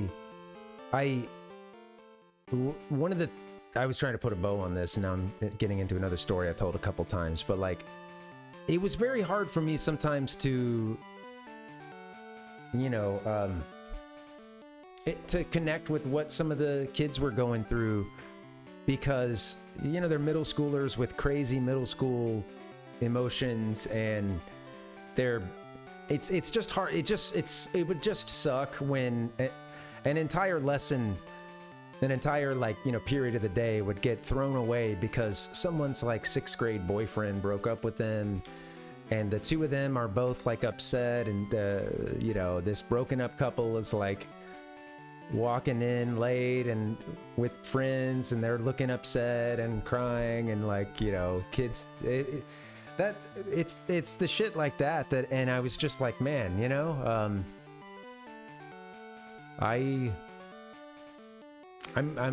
having trouble finding that much empathy for your situation, and I'm trying not to just say, hey, why are you worried about this dude? You know, you're in 6th grade. You're not gonna be thinking, yeah, I'm gonna be worried about this guy. Trust me, okay? You're not gonna be worried about this guy 20 years down the road. You can't say that, and that shit is it impacts them so acutely, because it is the first heartbreak, or, you know, they're just young and very, very emotional, and they're going through all this stuff, and it's, you know, but I just didn't want to, you know, some of the teachers were good about connecting in positive and in good ways with these kids, and like, I think without going over any barriers, you know, they were good at like engaging the kids and, you know, helping them through that side of it. But I just didn't want to do that. It was hard for me to know what to say, or, you know, like, it was, having not spent a lot of time around kids since I was one myself, it was just, yeah, it was kind of hard, you know, like, so, you know, it is what it is. I learned that, like, hey, some people that I was around during when I was getting my degree to be a teacher, some of those folks knew that they were good around kids and were good at, you know, engaging and getting kids excited about school and about their work or whatever, you know. But Yeah, I think if I had gone teaching, it would have been better to have... If I wanted to stay teaching, it would have been better to have possibly gone either, you know, either the academia route or something totally different. But yeah, you know, I could still teach the hell out of a lesson, you know, like if someone else could control the class and do the discipline or the classroom management stuff that I just didn't want to do and didn't care to do, I could teach the hell out of a lesson that is engaging and does, like, you know, does get them going and does get them to learn a little bit about something, you know. But when you can't keep the kids in your seats, then none of that other shit matters because you don't have, you know, there's no classroom. That just sucks. That, yeah. I've been missing a lot of chat, so yeah. Let's see. Hanson said, "I love the odds of the answers in the back of the book." Oh yeah, I love that stuff. Yeah, yeah. A lot of ways to cheat, or at least check half of your answers. You know. Mayo said, "Better to recognize it's not for you." Yeah, totally right. Everyone would have suffered. It wasn't a good situation for the students, and it wasn't a good situation for me. So glad I moved on. You know. They deserved a better teacher. And I deserve to be happy in my career, you know, or at least try to. I deserve to at least try to find that fulfillment, you know. Mayo said the one teacher I really liked was a music teacher who just didn't teach us anything, and it became a free-for-all. God bless Mr. Allen. I think you got in trouble for sexual misconduct. Classic cool teacher. Yeah, right. You know, you win some, you lose some, you know. No. Yeah, it sounds awful. Mayo said, "Yeah, probably. Probably worst case scenario, yeah."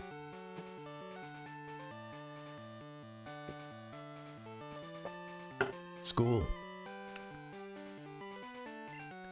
I have no idea where to go, and I've been on a good one just talking about life and love and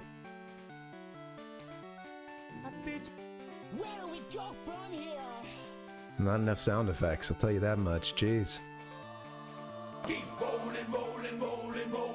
All right, so I actually don't know where to go next. Let's take a look at our map, and I kind of wonder if we've missed a communique or yeah, there's that word again, right? Everything in me thinks we're supposed to be heading east at this point. However, like east of Mahogany Town. But we're blocked in. Yeah, Mahogany Town. Like I think we're supposed to be going kind of this way, but maybe 4 or 5, Nick. Yeah, all from that song, I think. When a problem comes along, not that song, but yeah, no worries. Have they taken over the radio tower yet? Is that, I know that's a thing that's going to happen at some point. I mean, fly me to the radio tower. Oh, wait, we need to cut where Suicune was, right? I've been meaning to do that. Okay, cool.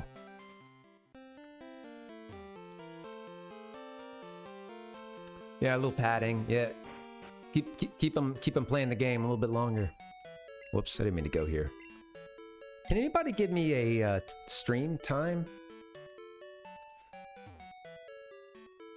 It's one downside to my current setup. I don't have my duration. Thanks, Nick. Cool.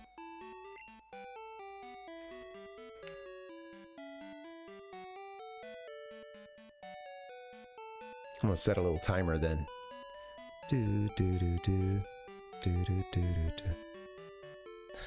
I like this like half-hearted do. Oh, very cool. Okay, I'll have to remember that for a time. Yeah, I'm doing the multi-stream thing. So, yeah, I'm on YouTube and Twitch right now. And second multi-stream in over a year. We're just to put this out there again, but I'm at about the 2-year anniversary of streaming. And I can't believe it's been about 2 years. Started on Reddit, started on RPAN. And at least I think I did. I think early on I might have done like a YouTube or Twitch stream, but then I focused solely on RPAN. Built a little PaRVénator army. Mama always had a way of explaining things so I could understand. And came over to Twitch to hang out, and I was able to do multicasting. At one point I had RPAN, Twitch, and YouTube. Them was the days. Catch your PaRVénator stream any way you can get it, you know? Yeah.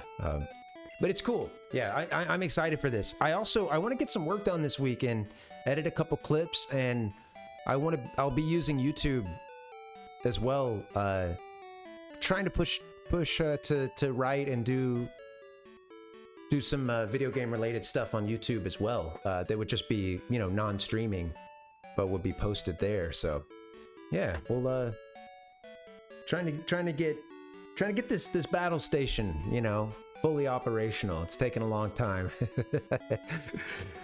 But I feel like I'm heading into something, and I feel the impulse to work has been at a good consistent level for a little while, and that makes me really happy. So all right, we're dropping someone off for a bit, and we're gonna go see Suicune, I think is the name. Yeah, thanks, Nick. Yeah. God damn it. Box is full. Life is tough.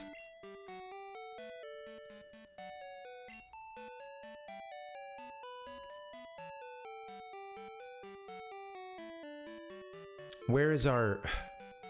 First, let me see where our thing that cuts is. I don't know where that one. Bully, are you our cutter? Or Cutty Sark? You do know cut. Okay.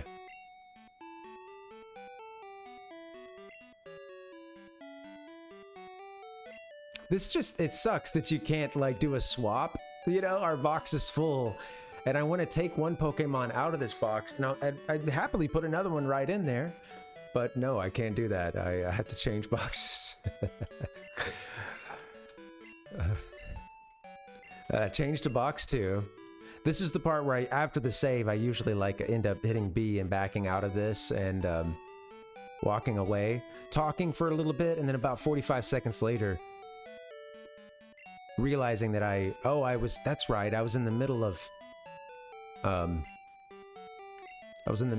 trying to get a ball, you know, or not. I saw balls at the top, in the middle of trying to get a Pokemon out, and didn't happen. This Bellsprout, maybe we can teach this Bellsprout cut. It's a little bit higher level. Forget it. Forget about it. All right, we'll do our deposit, and then we'll pull that one out. I'm just gonna teach it cut, I think. I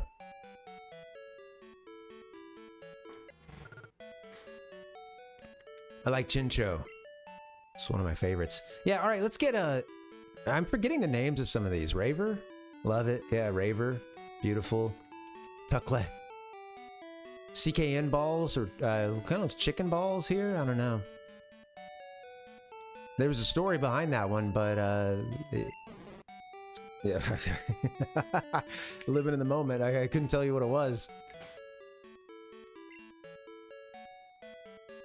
All right, let's teach you an HM here. Nope. Pack.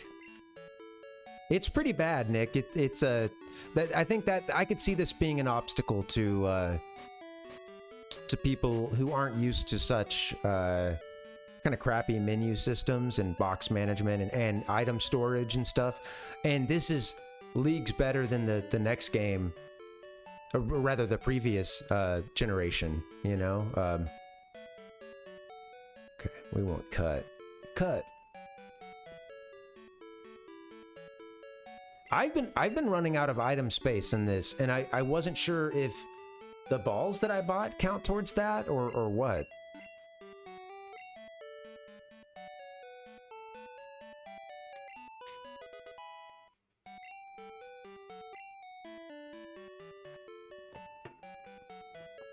I need to use some stuff, because...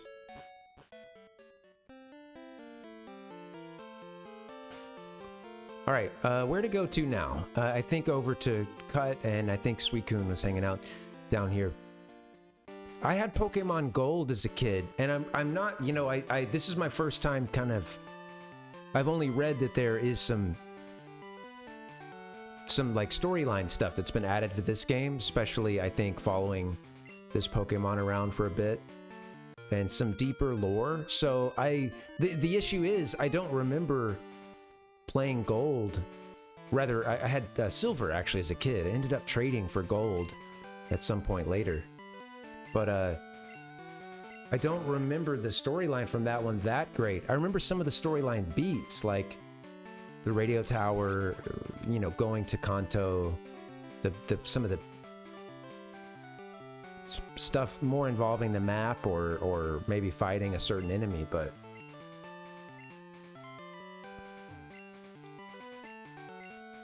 pack is full. Beautiful. No room in the pack. I gotta do some pack fixing soon. Give some berries or toss some stuff away. We got nugs. We can sell a nugget, I guess. I don't think those do anything other than help you sell. Alright, so now that we talked to the Suicune, what does that do? It ran away like I should have expected. Is our Rage Candy Bar dude still here? Yeah.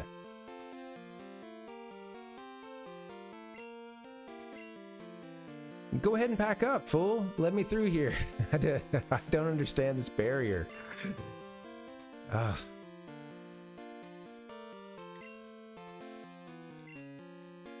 Knocked out. You gotta learn fly so you can help us. He really does. Yeah, I don't trust him.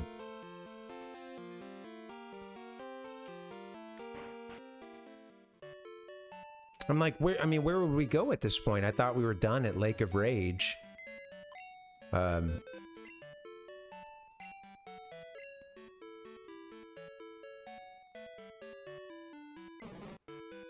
We must have finished in Team Rocket's hideout.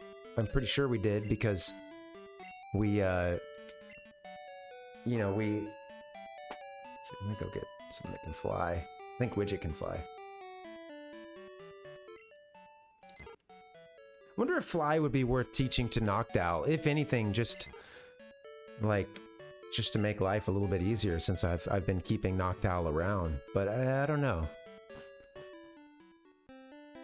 I need to remember that it's not like I'm trying to do anything competitive this time around. I don't have to have Pokemon that are just total baller status, you know? Frank, your mama's back!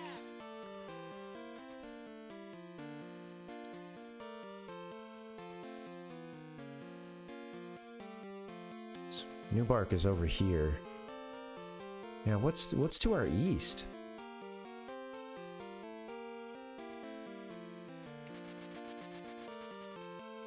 We just got our ass totally kicked. These people still talking about the red? Yep, okay. I don't think there's anything to do here, so let's see. I'm gonna fly to Goldenrod. Maybe I missed something.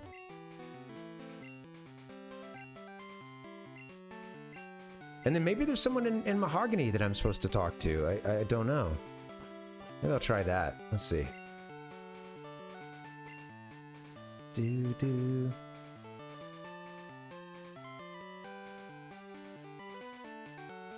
Before I move, let me pay attention for half a second, and I think that the place that wasn't it here that we had to go into to launch everything? Yeah, but we're done in here. Pretty damn sure. Yeah.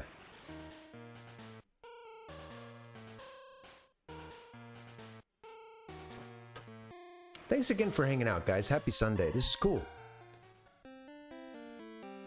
Beat a gym. Now I don't know where to go.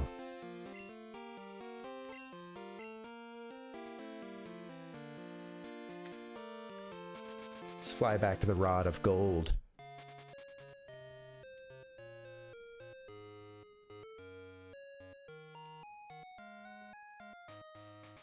I would like to see if the radio station's been commandeered.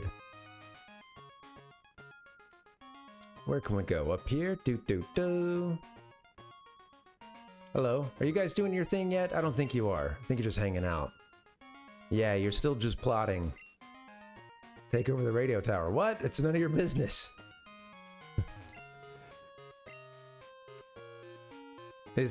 Nobody's in there yet, huh? No. Welcome. Hey, you guys may or may not want to invest in some armed security, because you're about to have a bunch of mobsters like kick the door down and try to... There's a bunch of sad sacks of shit that have lost their leader and are just trying to get in touch with them. And yeah, it's going to be a whole issue. You guys might want to be ready to deal with it, or at least notify. Yeah, bring your security. Maybe notify the police. You know, they might be better equipped to deal with a gang of Pokemon armed terrorists. You can cash in your saved points for a lovely prize of your choice. Which prize would you like? I've got no points, lady. So why would you even?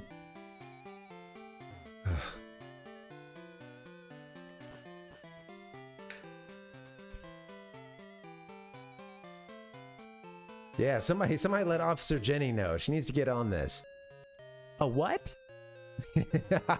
Now I'm just imagining, like, what? Terrorism in Goldenrod City? You know, like...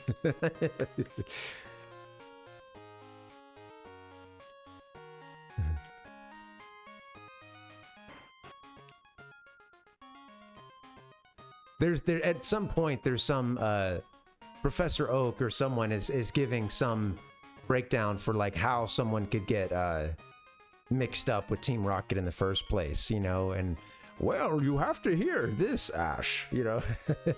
All right, or what? I forgot what this our character's name is. It's possible that, you know, some people have no financial outlets and grew up in various states of disarray, and sometimes these people, well, anyone can turn to a life of crime, but sometimes some folks nearly have no chance. We shouldn't judge. He's just he's trying to give some long-winded, you know, speech about it, and then our character just goes in and cleans up with Pokemon. Yeah, goes in and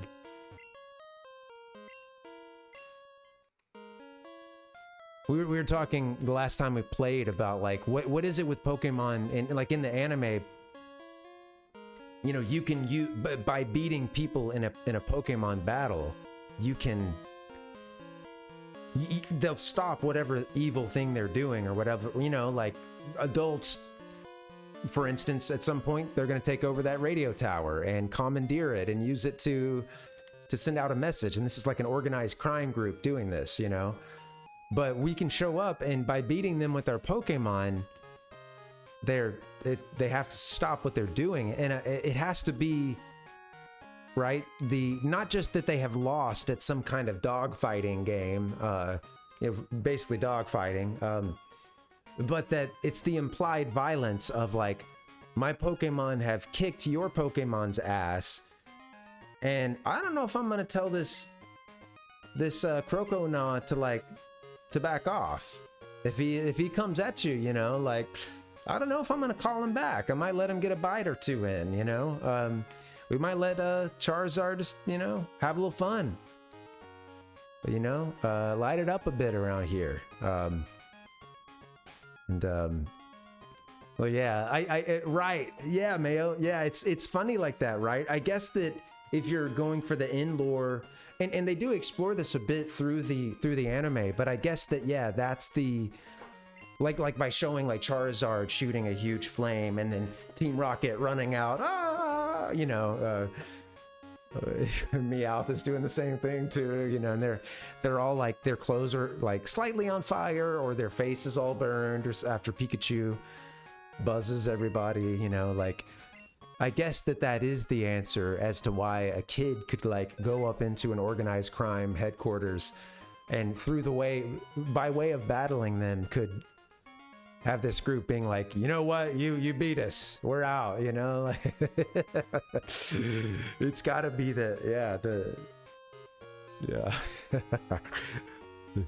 right, yeah, right, Mayo, yeah. I don't know, maybe that's like if you're looking for the in-lore answer, you know, as to... but yeah, Nick made the observation too that it's even funnier when you think about the trading card game, and like the you know, the actual video game, the trading card game, and yeah, you've lost at cards, so the story, you know, like you're gonna stop your evil deeds because you've lost at a card game, you know. You know what? You're right. Maybe we're supposed to serve somewhere. I don't know. I don't know what something's got to give. Who do we need to call around here? Where's Navi when you need her, you know? Can she point us in the right way? It's a trading card game based. Right. That's the like through line for the entire world is the trading card game.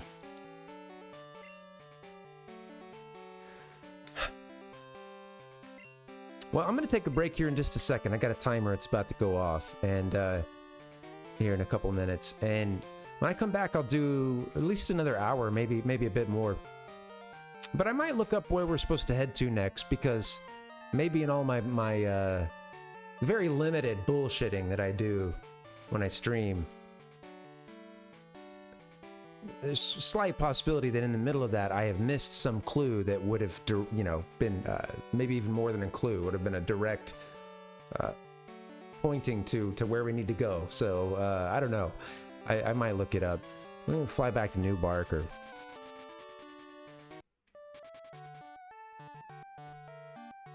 You got knocked the fuck out.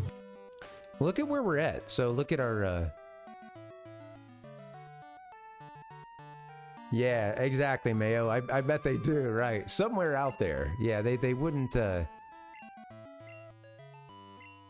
I'm thinking maybe we need to serve somewhere or, you know, something like that. But maybe even here, who knows? This feels like it would take us to Kanto if we served eastward here, but... hell if I know. Silver Cave. Oh yeah, let's take a look at our character here. Get the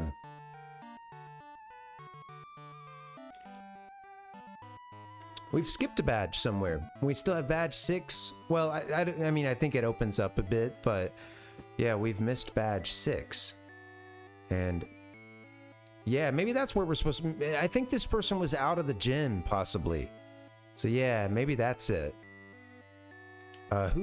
Yeah, right. Maybe that's our missing link. Yeah, I'm thinking so. Good idea to check that. Yeah, I should have thought about that. That's a good clue. I want to say somewhere she was out of the gym or something.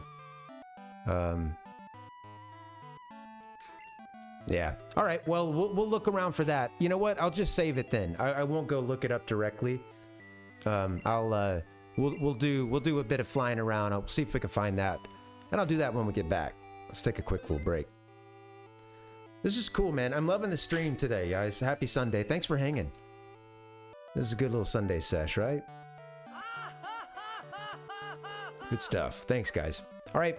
Hey, I'm gonna go away for a bit, and I'm gonna take maybe 5-6 minutes, something like that, and for those of you on Twitch and for the folks joining us later, I'm gonna run some ads so that you know, you don't have those like pre-roll ads on for a bit. So do what you gotta do. Just give you a heads up, you're not gonna be missing anything. Do whatever you need to do to not be annoyed by these ads. And yeah, I'll thank you for understanding. I'll be back in a few minutes. BRB.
We lose ourselves, but we find it all.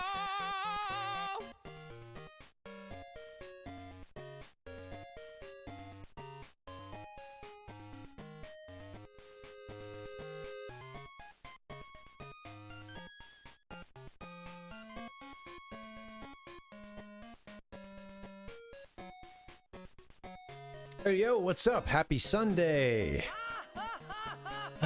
Welcome to PaRVéMoN, episode 10. It's been a cool one. Been a fun playthrough. First time in over 20 years playing, you know, actual Gen 2. So yeah, I've enjoyed myself. Yeah, what you guys got going on in the chat here? Let me get caught up. Oh, there we are. Okay. Hold on one second. I got some stuff running in the background.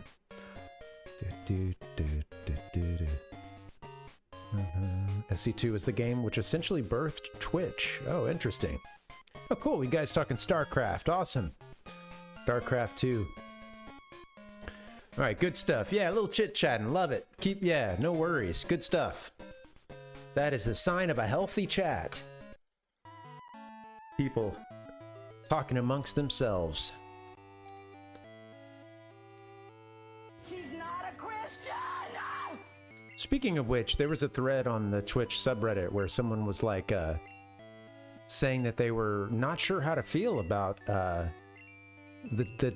chat not talking about them, and I guess they would sometimes call the chat out for not you know, like basically talking amongst themselves and not directing everything at the streamer and what the streamer is talking about, you know. Which I thought was just yeah, of course people were very, you know, rip that Redditor a new asshole, but yeah. Oh yeah, that can happen too. It can go too far. It can go too far and take a vibe down, especially if it's any sort of hostile, but it doesn't have to be hostile. It could, you know, yeah, I could see I think there's a time to, hey, be reminded, okay, hey, hey, you know, like but I mean, you know, maybe the thing is you want the chat to be, even I was gonna say big enough to where that doesn't matter anymore, but again, like I would still like there to be some good amount of interaction with chat, you know, like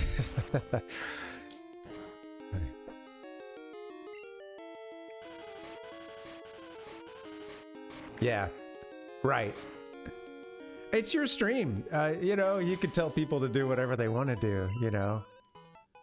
I think that was one of the other, like, main answers, you know, but a lot of people were just dunking on them for this. Well, and no, but here's the thing, though, is that I think because you do often see the thought of, like, hey, it's your stream, whatever you want. Like, that is a pretty common type of response on the Twitch subreddit, you know, like anyone makes you, you know, any shade of uncomfortable or, you know, this or that drama is happening, fuck it, get, you know, send them off, you know, like ban, whatever, you know, move on. And it's so that comes up a bunch, but yeah, you get you know what you just did? Get the hell out of my house! In Jesus' name I pray! You've taken your first step into Kanto. Check your Pokegear map and see. Yeah, thanks, buddy. I don't think we're supposed to be here yet? Question mark? Can't see a way that's... I'm pretty sure this is how you get to fucking silver, isn't it? Or, not silver, but red? Where am I? In Kanto. I'm in of course, yeah, right. I'm in Kanto, yeah. That guy, I knew that. I remember that guy's, and I've seen that dialogue recently, too. But yeah, at this point, yeah, we're not ready for this, obviously. Yeah. Yeah, we'll come back here later, I think. Oh, yeah. Oh, is that a reference, Nick, to a, to a stream that was on there recently, or to a post on r/Twitch. Yeah, I saw that one, but I didn't feel like getting too deep into the comments, so I don't know what, you know. I think it was around that time that I was like, all right, you know, like I need to not look at this any more internet right now. But yeah, I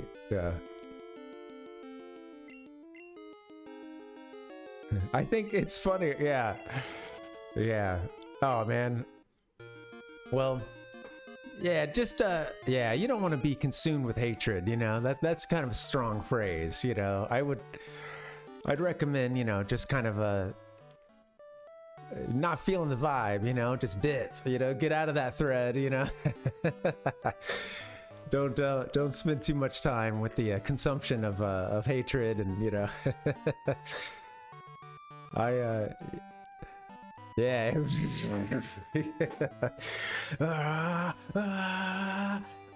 He starts to go Super Saiyan, you know.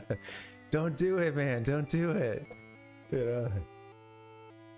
Or there's he's pulling an Anakin, you know, like after the Tusken Raiders kill his mom or something, you know. Yeah. Yeah, it's tough, man. Yeah, it's I've been there with just things making me mad and being mad at a post or a poster. Yeah, it sucks. Yeah.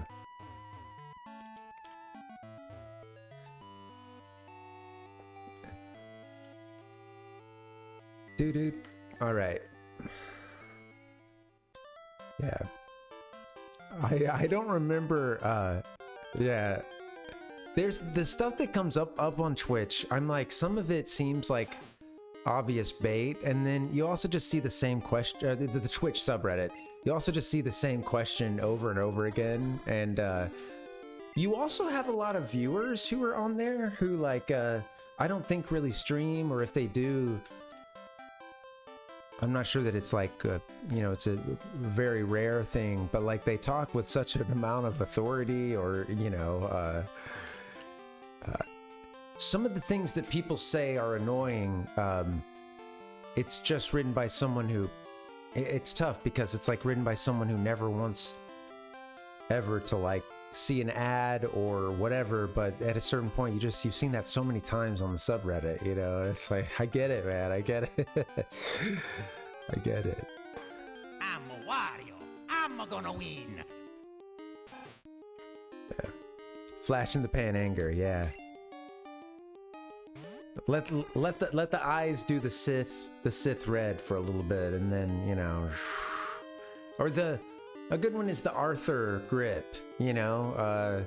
I was never big into watching Arthur. I think I was a little bit older than maybe the target audience. Kind of missed it. I was getting into Mortal Kombat, and then, you know, stuff like that. But yeah, I don't know. I love the meme of Arthur, like he's got his just hand down. It's just like yeah, you see him like sort of starting to form the grip, you know.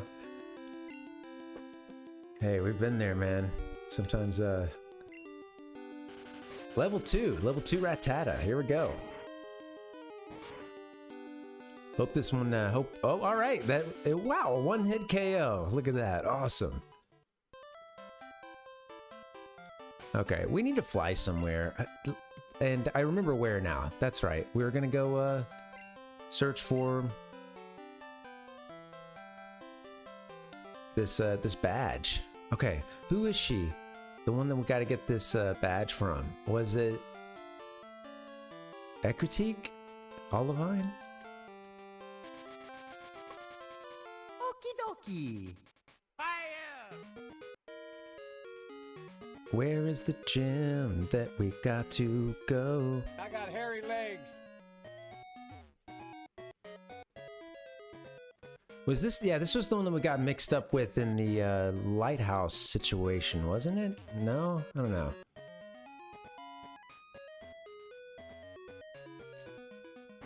The lights are on. Yeah, we've been in here, right? I'm losing my mind. Wait, wouldn't it tell if we had won? Steel type. Okay, I don't know very much about it. Okay, well, neither do I, brother. Let's see. What do I need? Like fire, I think, is good against steel. Do I gotta look it up? Yeah. Look it up. Fire! Here I go! Fire, fighting, ground. Okay, let's see. Oh, thanks, Nick. We do have Sudowoodo has a fighting move. I'm trying not to use some of the same Pokemon I've used over and over again, which explains this party here. I've used a Totodile starter. I did that, I think, the first time I played Silver, but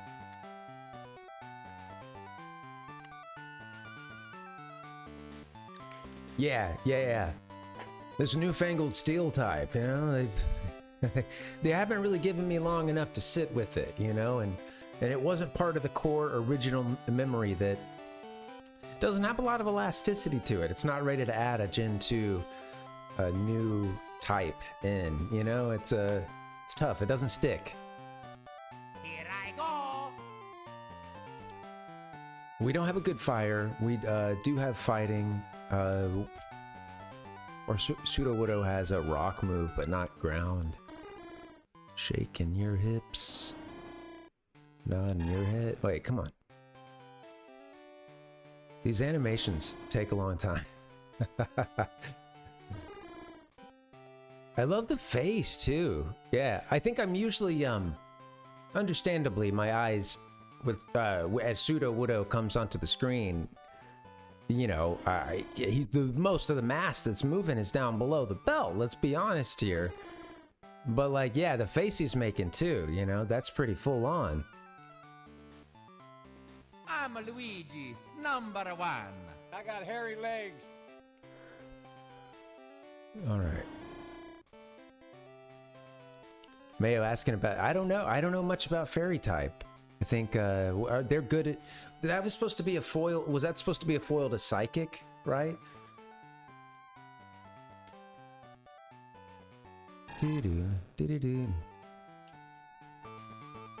First ones came out in the US in what, 98, I think? They were always a couple years behind their Japanese release at that point.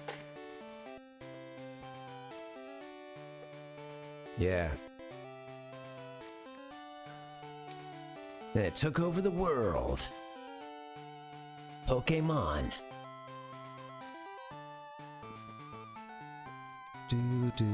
All right. I don't know. Sudowoodo just cleared one gym. I don't know. They don't have... Yeah, they have low kick, but that one kind of sucks, doesn't it? Can miss? I don't know. All right, let's save. We need a fighter. I don't like our team.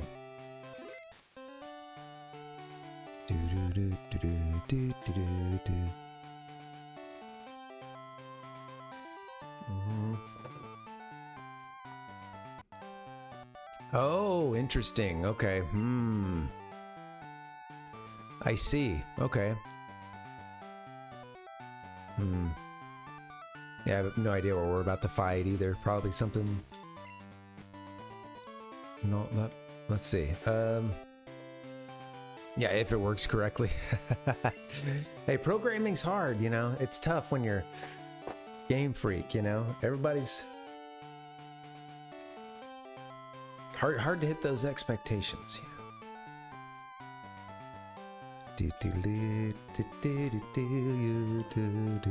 See you next time. What have I done? All right.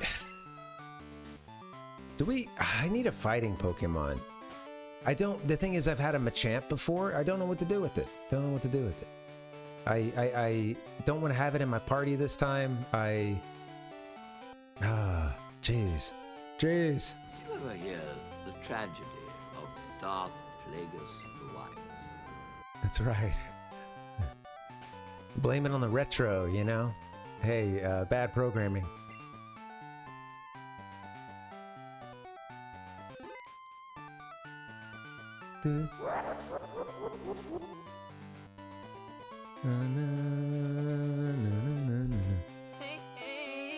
Alright, let's try this out. Thank you for your help at the lighthouse. But this is different. Please allow me to introduce myself. I'm a man of wealth and taste. Around since I am Jasmine, a gym leader. I use the steel type. Okay, I'm done. All right. Pleased to meet you. Fight my Pokémon. Fucking doper. There's a lot of traffic that comes through this area. Power of 50, an accuracy of 90%, and has a 30% chance of causing the target to flinch. It's changed in Gen 3, apparently. This is a big deal. This is big. Well, at least we're against this guy. I mean, won't rock throw be good? Rock slide? Send some rocks hurling at it? Good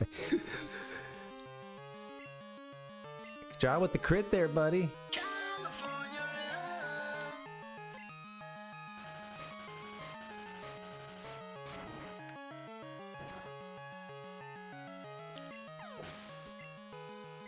What'd they do to it in Gen 3?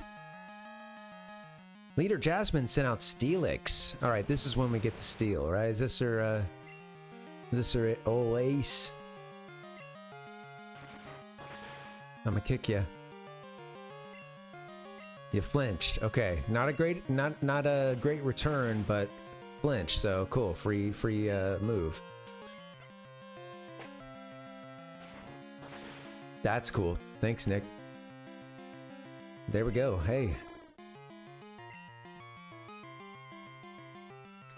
Let's see. Well, Widget is clearly going to be the one that saves us here. Can't wait for that. Thank you, Widget. Steelix. Okay. I don't know that we have another one that fits those criteria. Firefighting ground.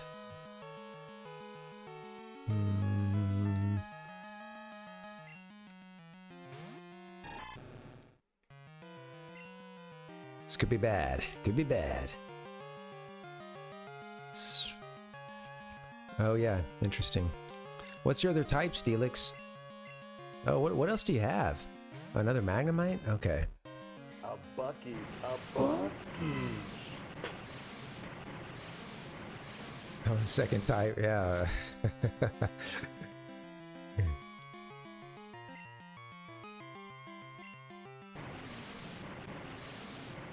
It's okay for macho men to show every emotion available. Magnemite. There we go, level 30. Okay, alright. Leader Jasmine sent out Steelix. Let's go. Look at that thing. That little twist of the... just like the three joints that go out, like... That's pretty cool pixel art, coloration. This game's great. Let's, what are you weak against, buddy? Weak against the bitch-ass type. Let's see, then maybe Scary Face? Well, no, if you're weak against it. Alright, now this is tough. Like, if I use Scary Face and you're weak against bitch-ass, then I will... what does that do, you know? Does that run you off? Maybe Scary Face is super effective against bitch-ass, you know? Sends him running.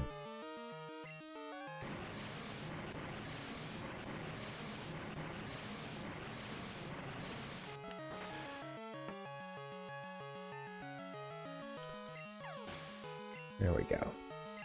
Weak to water.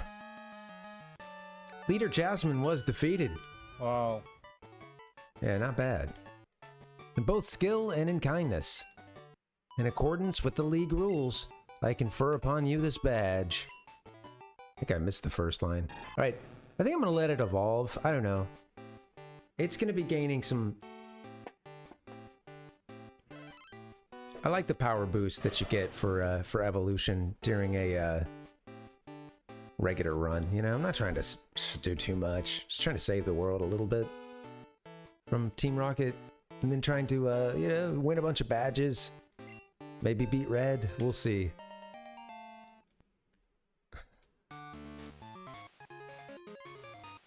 Ah, jeez. Mineral badge. Please take this too. Thank you.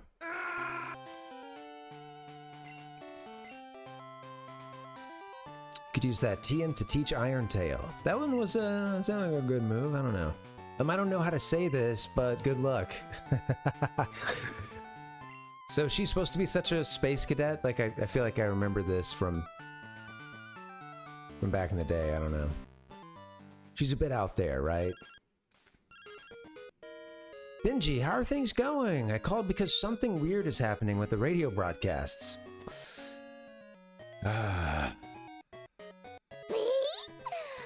They were talking about Team Rocket. Benji, do you know anything about it? Maybe Team Rocket has returned. No, that just can't be true. Sorry to bug you. Take care. Jeez, these guys again. And their best hope, their best help is to reach out to this child, you know, who's just I guess a Pokemon prodigy, you know, in short order, knocking out all these gems, collecting a bunch of badges. Couple of run-ins with, you know, unexplained phenomena. Couple of baddies too. I think we fought some Team Rocket folks, you know, come on. Some evil scientists. Pika pika. But, yeah, it's, when they're in trouble, they call, you know, they call the kid. Going around with the Pokédex, you know? Yeah, it was great. Yeah, it was great. It was cool being like the age of, around the age of these protagonists too. And, that being just part of the fun of like, oh yeah, man, I'm setting off, you know? You know, here we go, you know? I will go on an adventure and meet people and collect Pokemon. Pika pika. Another one. All right, let's go to Goldenrod. Let's rod.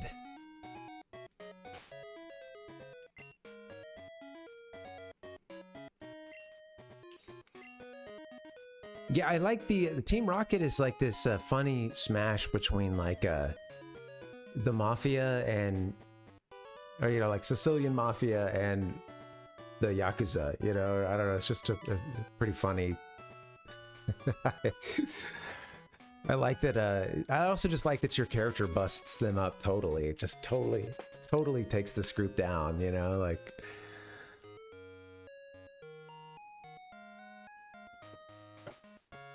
You one-on-one the crime lord. How awesome is that? I'm 10 years old playing Red. I just beat Giovanni after losing, you know, a couple times. Well, you know, come on. Yeah. Right, yeah. Yeah, we don't ever see our character, you know, like most forms of media. You know, you don't get you're not seeing where the character might, you know, use the bathroom, sleep, eat. Some of the later games try to give you all this stuff, you know, like that's Pokemon related. Like, yo, you can go into a cafe and do this, or, you know, buy this or that. And this game, you know, these games have, you know, some elements of that at times, but yeah, it's a. I don't know. I guess people don't really. I was about to say people don't really want to see Link, you know, dropping a deuce in Breath of the Wild. You know, like they don't want a true Breath of the Wild, a true sniff, a true waft of the wild. You know, but I was gonna say some people don't want that. I would say most people don't want that, but sure, there's some among us who, you know, that's shit. I'm not gonna kink shame, you know? How dare you? Korok leaves, yeah. Yeah, he's gonna use some Korok leaves. Yeah, let's see. A waft of, no one went, you know, like, I... Ichigo said, bruh.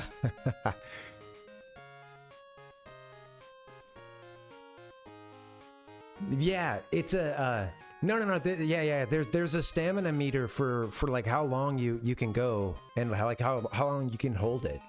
That's one of your stamina meters. I could use a couple of Korok seeds and or rather I guess a few orbs or something. Yeah. For that one you need the orbs, right? I could use a few on that front, you know, kind of increase those stamina, you know. How long can you go without having to use the bathroom? You know? Can I tamp my thirst down? I drink a whole lot all day. I'm just really thirsty.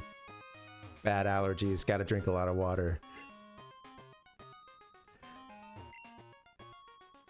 Right. I'm just thinking like your character can't like eat things because it's like, oh, they've got indigestion, you know, like no, like Link has a tummy ache, you know, his digestion meter is looking kind of poor, you know. He doesn't want to go into certain towns because he's just crop dusting, you know. He's like, oh, dude, it's not like I can like hang out around the house, get some work done there if I needed to, but what does the Hero of the Wild do with their... Yeah. Well, yeah, they probably picked up some kind of parasite or something, you know, like yeah, that right. They carried that Lon milk around, and you know, the sun was kind of hitting the pack a little bit for a couple hours, you know. It wasn't good. You died of dysentery, yeah. Yeah, he doesn't want to go into any temples or shrines because he's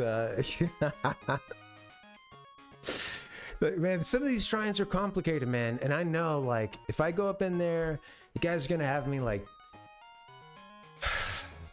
gonna have me doing some kind of bullshit, like standing on top of a platform, jumping off, using my parachute, like I might even be landing in some water. I'm just saying this could be a long thing, and at some point I'm gonna go use the bathroom, and it's kind of disrespectful to just be in there in that pre-dump state anyway, just running through the shrine, fouling, you know.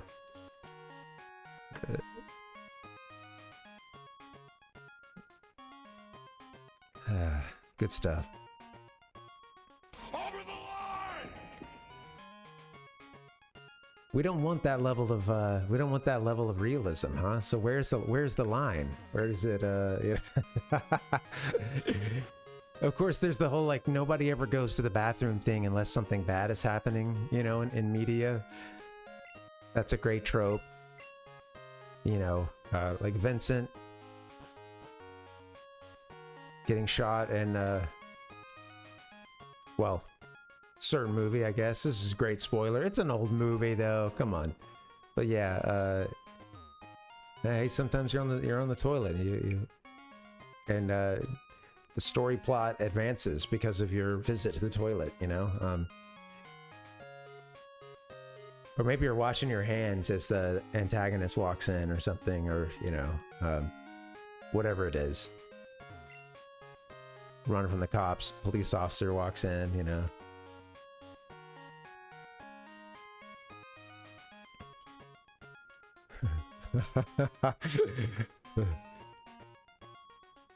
Yeah.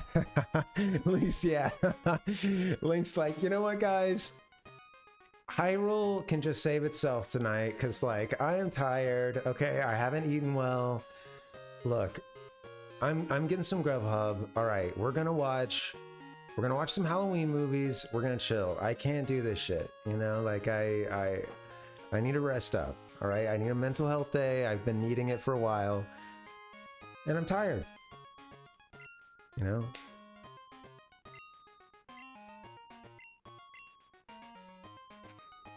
Yeah, I'm the hero of the wild, but I'm also Link.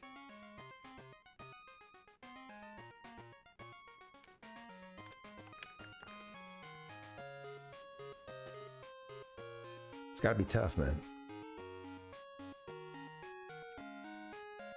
Where are we supposed to go? We finished this gym already, and we have these losers everywhere. Apparently one of them is gonna maybe direct us or come taste the true terror of Team Rocket.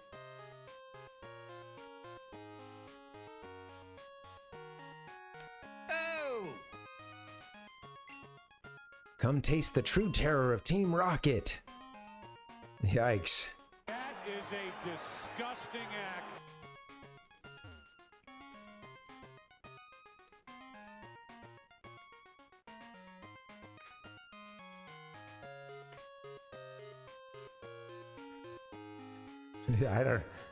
I don't know. I hate to go there, you know. Okay. I got the audio clue this time. Because I went into the radio tower, but I was like, oh, nothing's going on. This time, the fan was at just enough of a lull to let me hear this music. And this music is probably just loud enough to peek through the white noise that is the stupid-ass fan I have to have over here, because it's hot as hell in this room.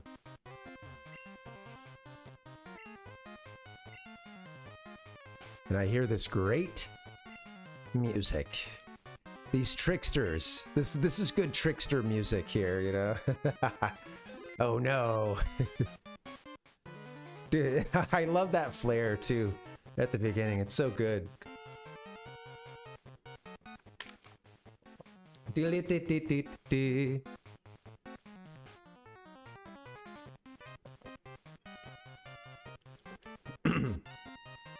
That's just as good as the like snake, you know, ring.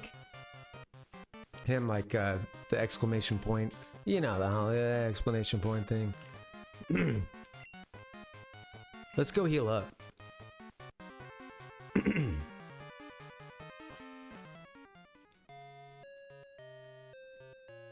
I love the colors of Goldenrod too. Very pretty city. The purple and the yellow. I say that every time. I'm gonna keep saying it.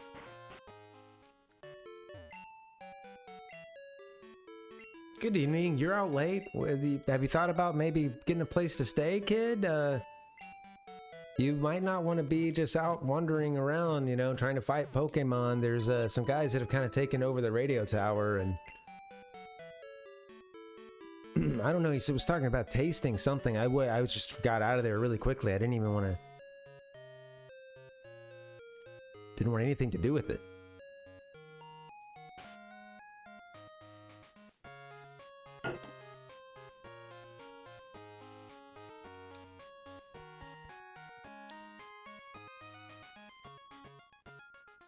I gotta get some new sinuses, man. These suck.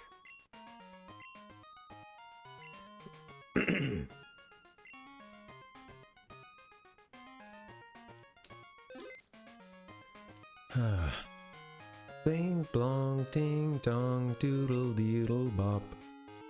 Alright, continue over here with my shitty team that I don't like. I haven't done any catching lately. Hasn't been a whole lot of catching this time around. That's okay. We're not catching them all. Okay. How scary, eh? You guys like, Team Rocket, you guys like Halloween? Eradicate.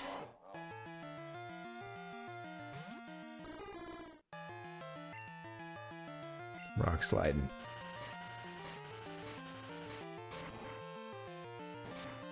Do do do.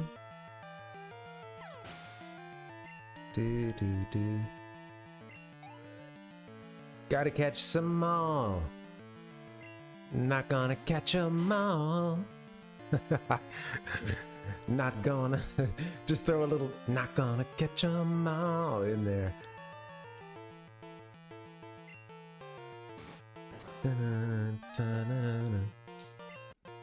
We're over leveled. I need to get someone other than Pseudo Widow in. It's a chance for somebody else to shine, perhaps.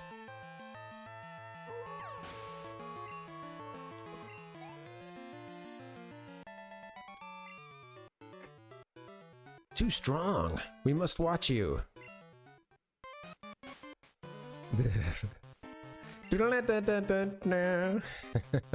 All right, widget. God damn it. Managing my Pokemon. Oh, cool. There is a computer here. Praise the Lord. Nice disk drive on this thing. All right, here we go. Let's deposit our flyer. We don't need you. Widget, we love you. We gotta say bye-bye. You could be cool. I mean, I've used you before though. On a when I played Silver, I kept it in my party. You milk. Well, Chincho, I've been wanting to raise. That's one that I'll pull a little favoritism for Chincho. That's a fun one.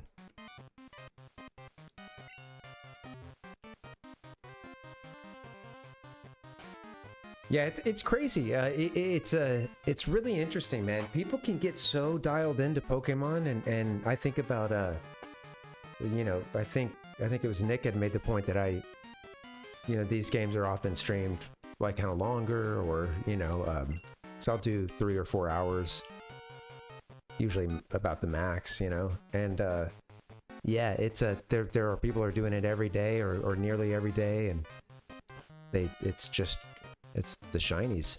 It's the shinies, man. The shinies. The shinies.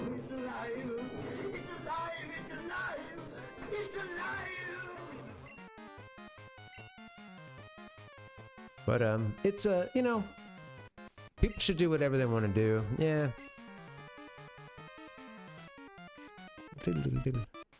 Whatever does it for you. I've done some really boring ass you know, video game challenges and stuff.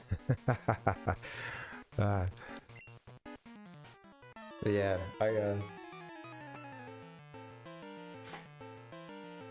you'll never catch 'em all. It's like I'm just imagining the Pokemon theme and put it in more of a minor tune, you know, with some. You'll never catch 'em all. Pokemon. I don't know, this sounds like some this sounds like some bad like I don't know, like that like butt rock era, you know. new metal into whatever was after that, you know. All right, let's see what we can do. Sudowoodo still leading off here.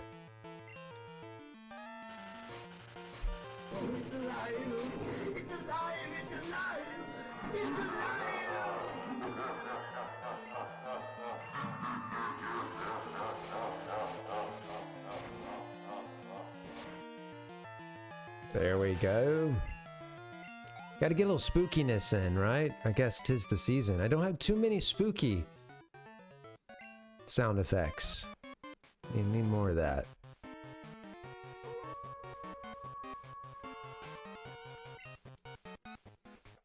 This song. Oh, I've been missing some chat.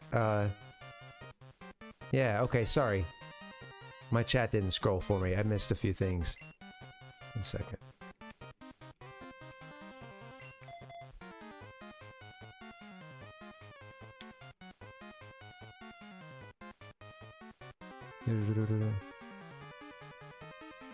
Yeah, Mail. Yeah, I couldn't do the like one franchise or one game thing. I definitely have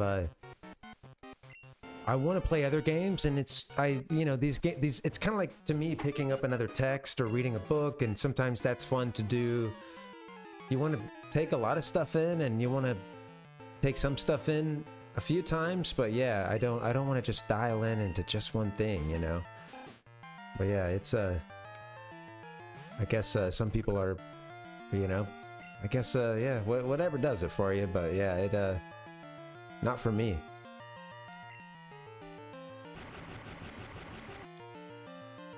Yeah, Morning Widow. Oh yeah.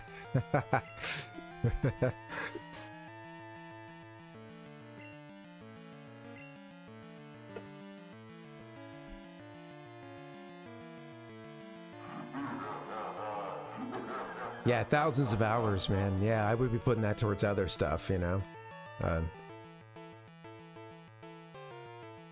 Yeah. Yeah. Yeah. Yeah, I see what you mean, Nick. Yeah. It's a... I remember that as a kid. It does break the... it certainly breaks the flow as a kid, because I would go around and talk to NPCs, but you know, the next time I could fire it up the next day or whatever, you know, I wouldn't really know which direction I was going sometimes, or you know, certainly felt like a blur going through the game the first time, you know. That had the same thing with both Gen 1 and 2. And with Gen 2, I definitely had a feeling of, wait, what? We're at the end of even just the I knew that the game would let you go to Kanto afterwards, but I would still like, whoa, what the heck? The Johto is done now at this point, you know? Like as a kid, I do remember thinking like, wow, and I think part of it is that the stakes are a bit lower, you know, this time around. I think the game sort of made to feel that way, at least the Johto part, you know, but yeah.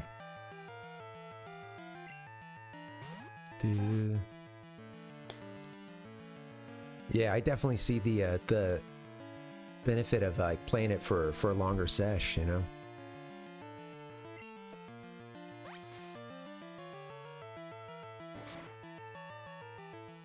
Kanto is pretty short and is a pretty good one for getting on a good roll with, you know. I was reminded of that recently.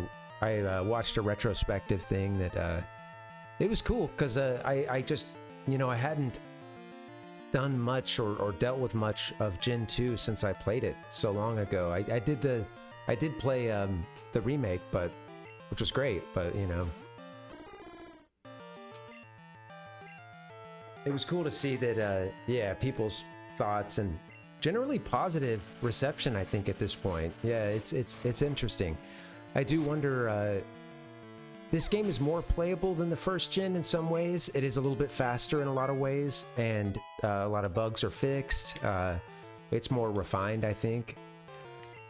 But like, I don't know, if someone were like, hey, I want to play an old Pokemon, I haven't played them, you know, what would I'd say, maybe I'd just say start with the first, if you can handle, if you ever...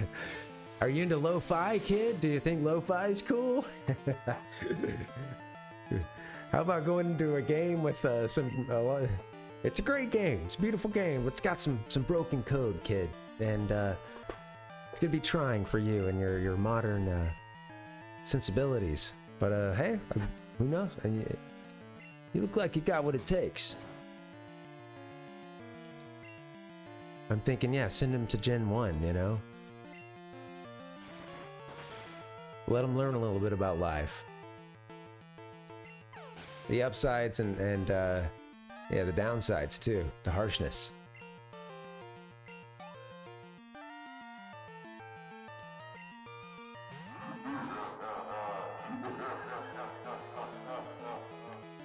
That's a great way to do it, I think, Mayo, is yeah, send them with the GBA remakes. I mean, we played the what was it? It was the Eevee and Pikachu one. Shit, was it Let's Go or Pokemon Let's Go Eevee? Yeah. Okay, sorry. I had to sound it out. I was like, what are these games? Let's go. And I enjoyed it. It didn't blow me away, you know. It was fun, but probably one of the, seems like some people, it's kind of getting a better reception now than it did when it was first out. I think maybe some Pokemon fans aren't happy with the direction, but it's like any fan base. It's a lot of different opinions, of course.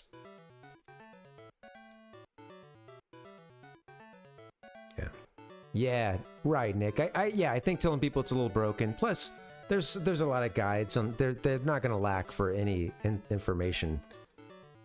you know, I think I'll be able to get through it. Yeah, tell them how to get Mew by lifting the truck.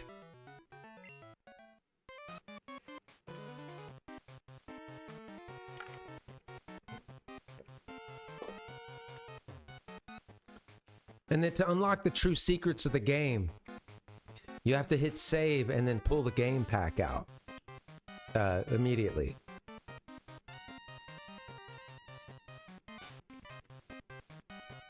We might actually need to go heal. Well, it's just...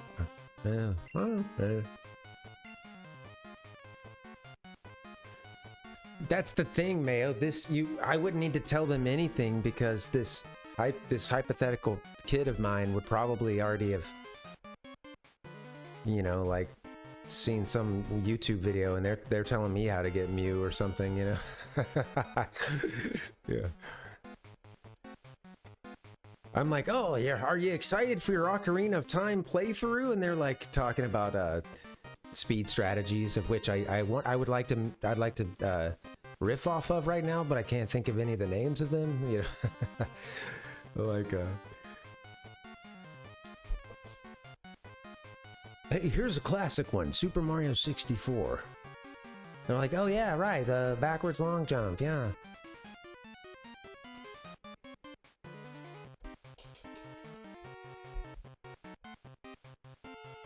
Yeah. A lot of info for mini games that they have and then many games that they haven't played either. There's know about these games, you know. I sat around and watched some guy in a brown t-shirt and a bandana on Twitch and fumble his way through Pokemon Crystal. It was confusing. Zoinks! Zoinks! Zoinks! Zoinks! All right. I love this music. It's great. Let's go heal up. Oh, let's fight this fucker, I guess. All right. Let's go. Losing steam.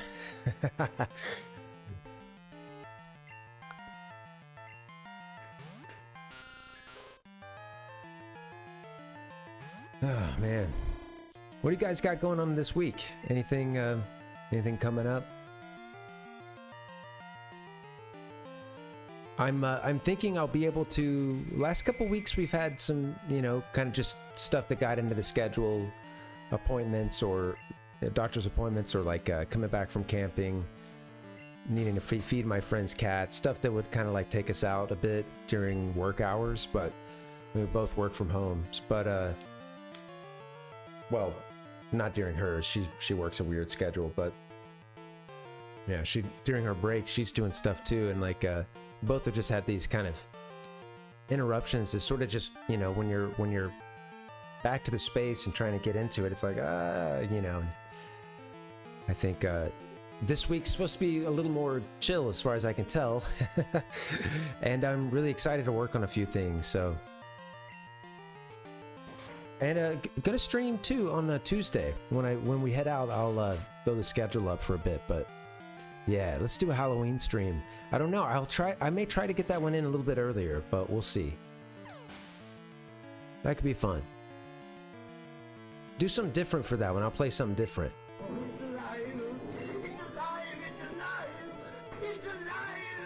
Wear a costume, all right? We'll have a costume party, one-way costume party.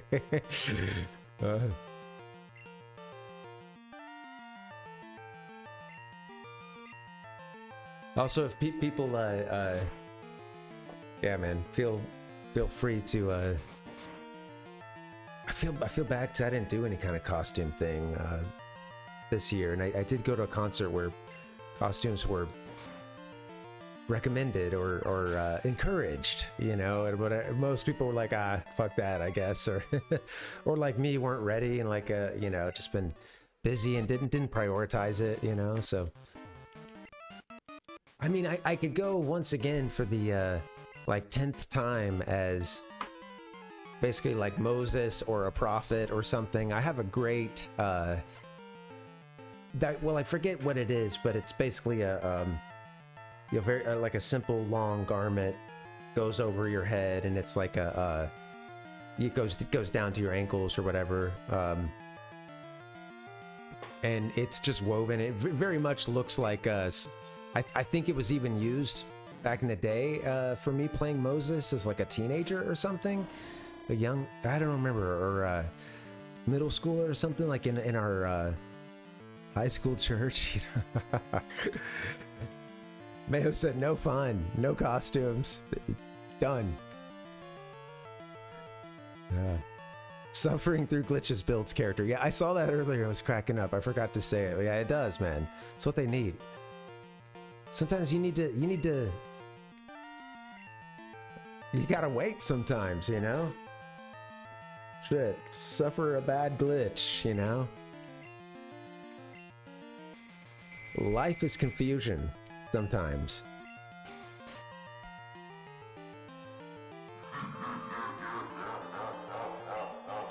I was seeing like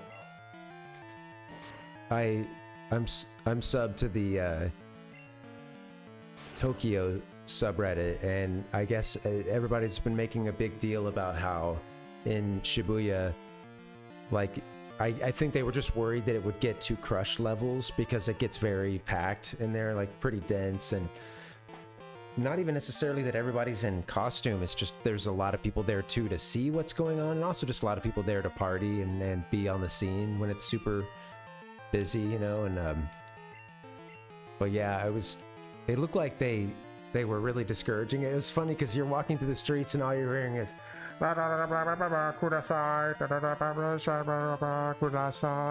you know, like say just blah blah blah, you know, to hearing like please and do this please, and you know, we're asking you to do this, you know, like I couldn't quite make a lot of it out, but yeah, you're hearing all the way down the street, you're hearing someone like these guys through bullhorns, like the police, like a police officer is just stationed about every like 15 feet, like from each other, right in the center of the street, just like that's like, on these sounding super monotonous, and you know, just, I'm like, I wouldn't want to be there, you know. Like, this will make you not want to be there, you know. Like, but yeah, obviously, I think it was Halloween, right? And there was like this crush at a Korean like neighborhood or something, wasn't there? Like, so I mean, I get that people could be afraid of too many peeps coming in, you know.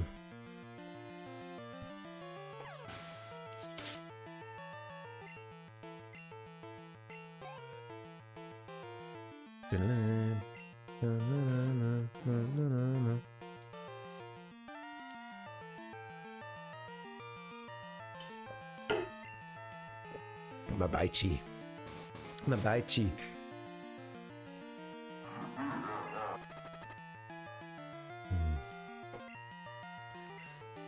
Yeah, I think Tuesday, yeah, we'll do something different.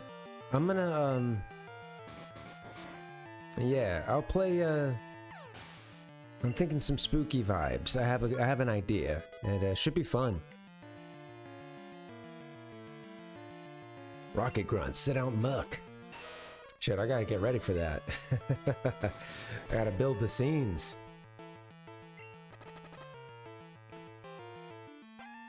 Build those scenes.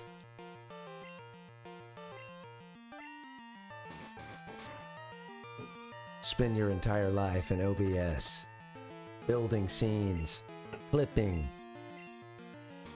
Editing clips. Posting clips.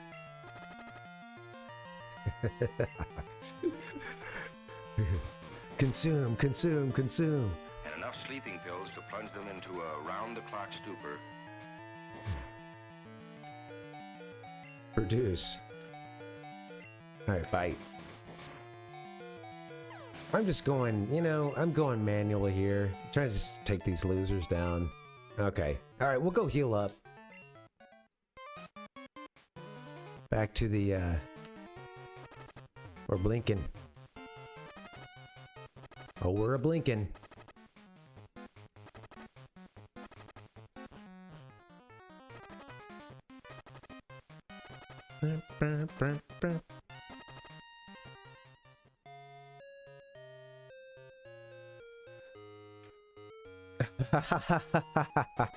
Filter keys. Okay, awesome. Is that the what is it that happens if you hit like is it the shift button several times and there's like you know there it was like a classic like I don't know if things would still do it, but yeah. I remember having at least one computer, the sticky keys. Yeah. I love that sound that would come out of there, you know? Yeah, okay.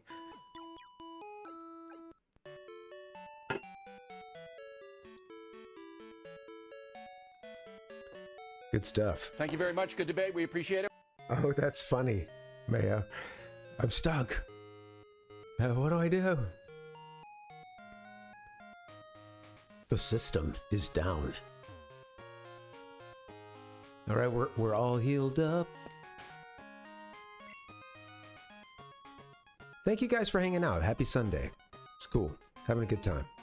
Let's go, girls.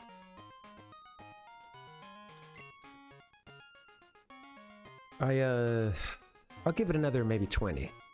Another 20. Dun, dun, dun, dun, dun, dun. Dun, dun, dun, dun, dun.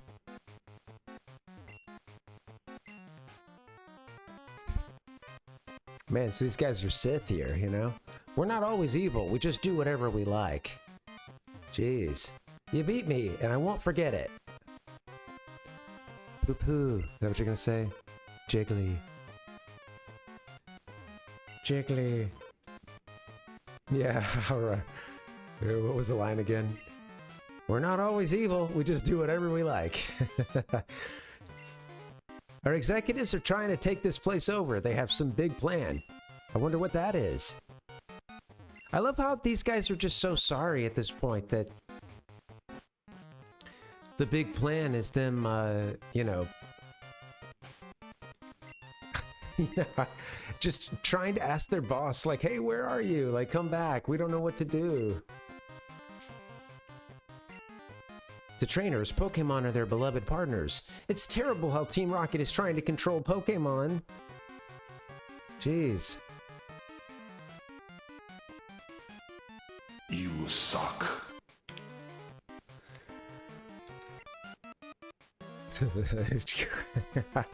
You get the little flare as soon as you talk to them too. I've been given strict orders. I'm to crush anyone who challenges Team Rocket. No! Crush them.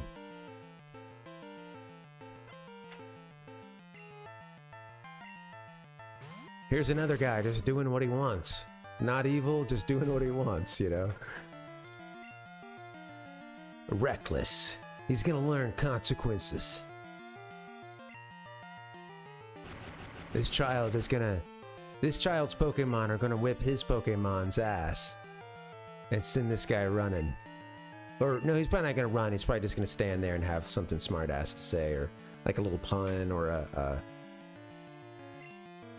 a finishing of a joke that was set up in the thing he said when he challenged you, you know.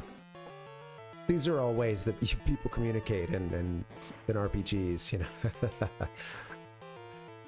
Dude, Pokemon is always guilty of that one. The like, they meet you and they say something, and then they hit you with like a pun at the end, like after you beat them. You know, the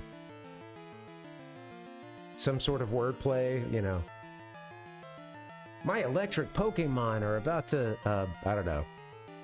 My electric Pokemon are about to do their thing, and then at the they lose, and it's like shocking or something, you know. You know, something stupid, and I think that the worst and or the fun that yeah, it's funny, man. The puns and wordplay, man. I think some of the ones who are the funniest or that go the deepest are the Team Rocket ones in the first gen. There's just some, you know, but yeah, everybody would do that kind of stuff, or like, something related to their whatever their type is, you know, like, well, my Pokemon lost, but I still have my beauty or something, you know. Whatever, you know, it doesn't matter if I'm bad at Pokemon, you know, when you look as good as I do. You know? That's what the beauty says. The like climber dude or whatever, hiker guy has to say something about being out of breath or like, oh, you know. I don't know. Or yeah, or maybe they've eaten mushrooms like in the original Japanese version, and they're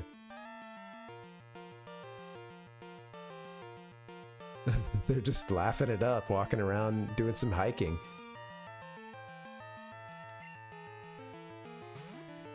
Who would do such a thing? Jeez.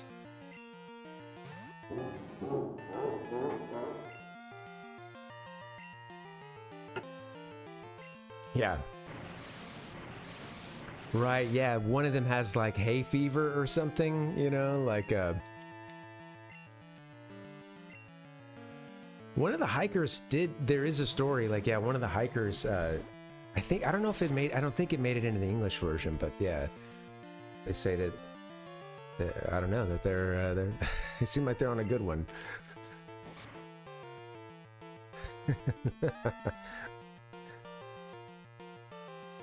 Dun, dun, dun, dun, dun.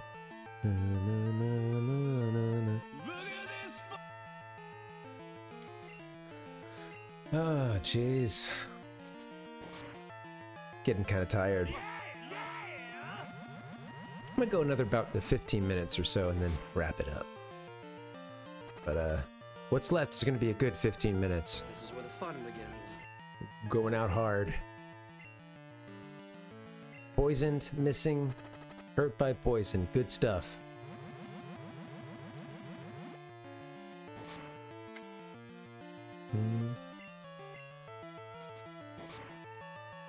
There we go. Bye-bye.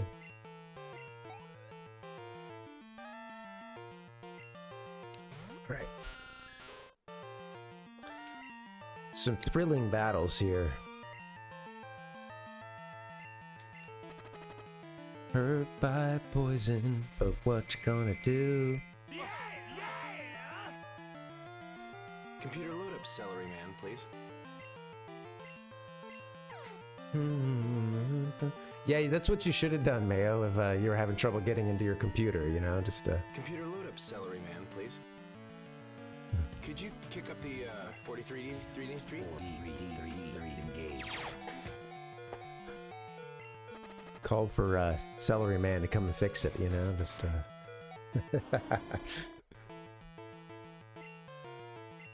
That's funny. It's funny that that's one of those clips that got that got big enough to be recognized by a lot of people that don't recognize anything else from Tim and Eric, you know. That one definitely went big. I think repurposed and you know, big on you know, vertical apps. TikTok, Instagram, stuff like that. Yeah, it's funny though how surreal it is, and just the beginning, like walking on this platform, like dink, dink, dink, like hearing the same footsteps. It's like a stock footstep. You hear them in perfect dark, like walking on a sort of polished floor. Dink, dink, you know, like this one, yeah. The Tane, yes. Now Tane I can get into.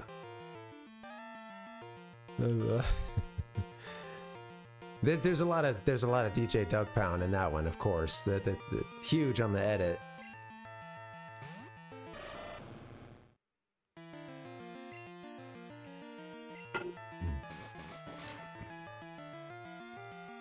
I got to meet DJ Doug Pound after this show they did where he's like the main editor behind Tim and Eric, and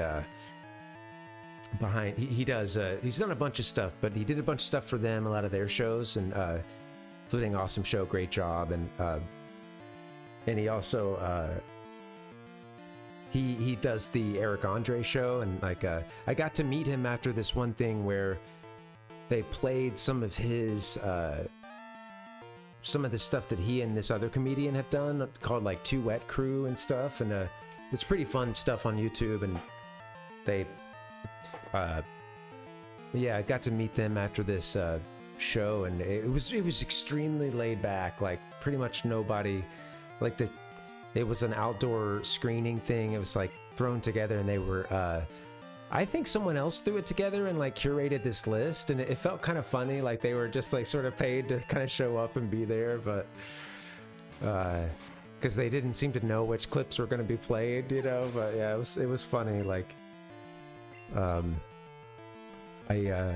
did get to meet him afterwards. It was funny just because like you know, I've seen he's also on a podcast that I had seen a bunch of, and so yeah, it was just funny because it was kind of definitely meeting a creative influence and creative you know, like heroes, not the word, but you get what I'm saying. A huge influence, you know, and someone who was an inspiration, and you know,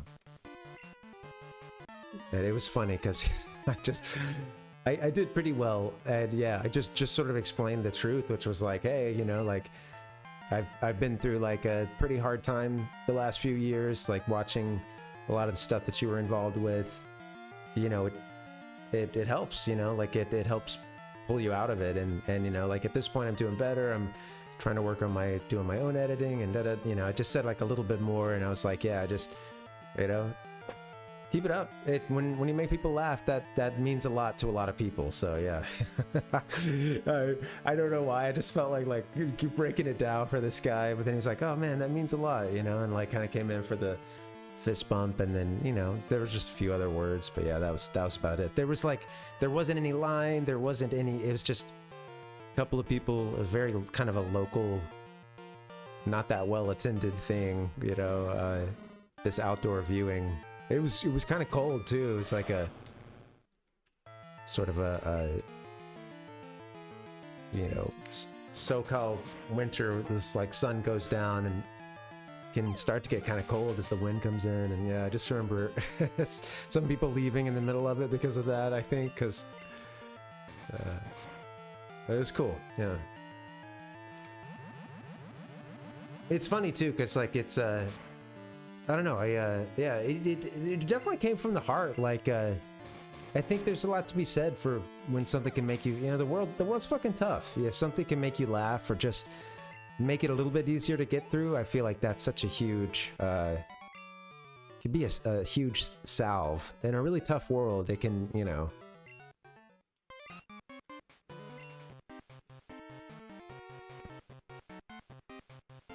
Getting a good laugh, you know? Come on, man. All right, we'll go heal. I got 10. Yeah, I'll do another 10 minutes.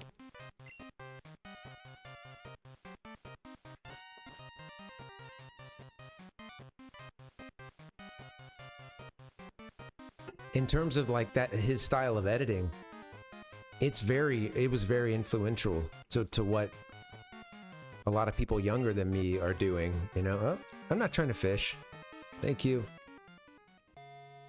I feel that there's some particular things about that style of editing which, you know, has kind of found its way into a lot of social media editing, and yeah, it's kind of interesting to see how it's filtered down into commercials for sure.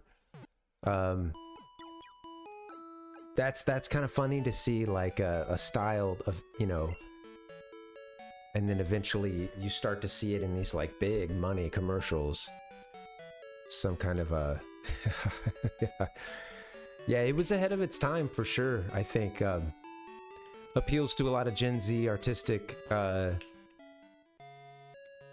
know, kind of editing style, you know. Yeah, right. Yeah, definitely.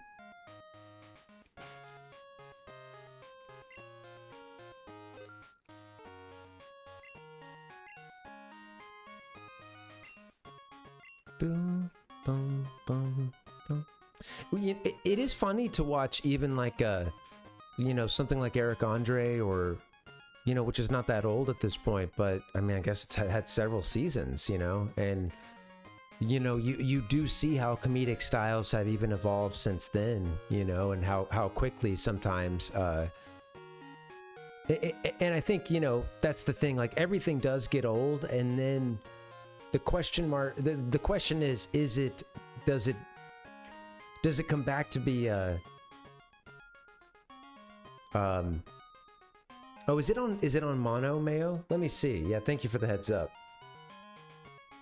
But yeah, I lost my train of thought, but it's not because it is because of that, but this is great. I want to fix this. But yeah, this is more important than whatever the fuck I was rambling about. Let's see.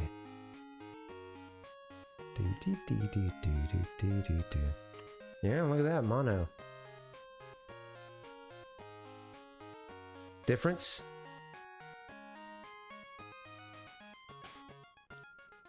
I think maybe I had done it in, let me see. I had done it in OBS. And I don't know, I think, what's this option? Yeah, cool. All right, let's do stereo here.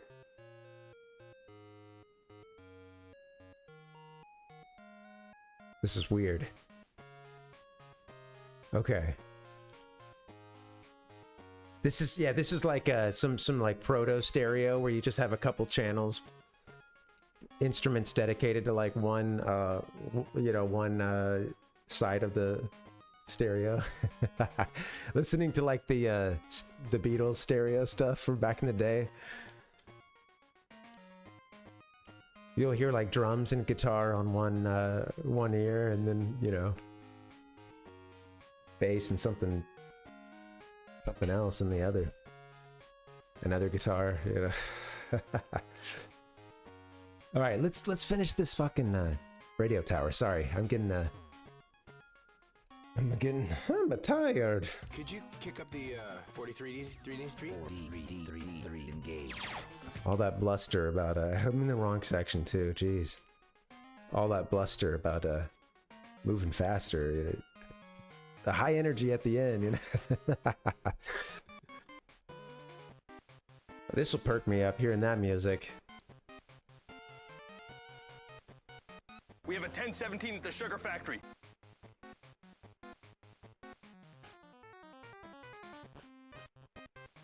Yeah. I'm passing out. Right here, right now. Right here, right now. An unknown child wandering here? Are you heading to bed, Mayo? Or you just like forget bedtime? Shh, who needs sleep? A long, long time ago.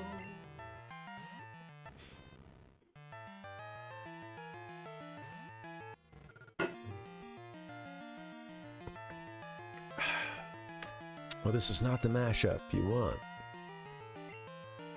Although water's good against steel, I guess. Oh, well. He's also electric, which cancels that part out, I guess, so. Oh my God, we're back again.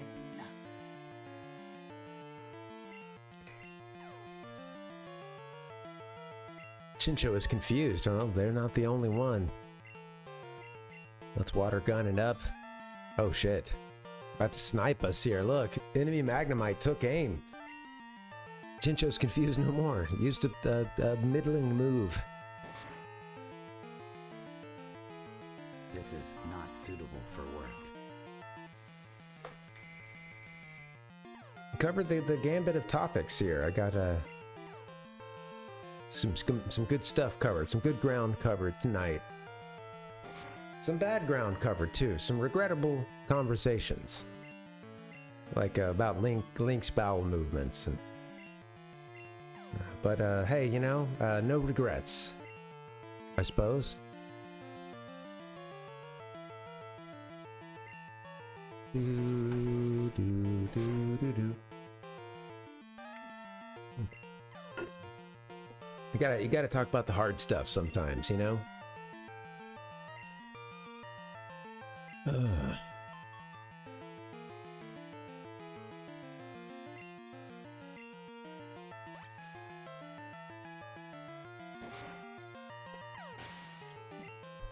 Mayo's like, let's talk. What's up?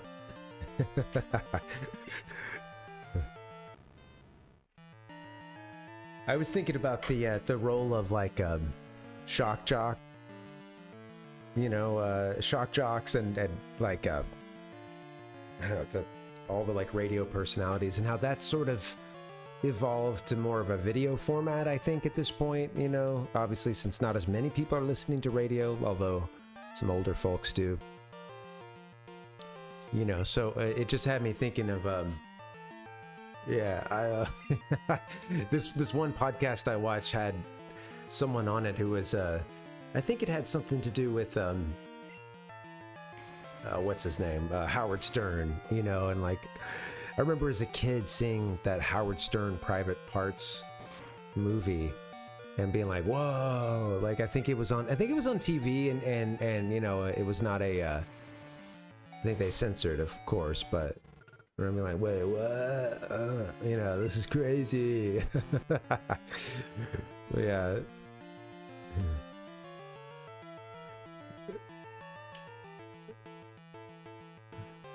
Just funny to think about. There was a time. I'm getting tired, man. I don't know what I'm talking about.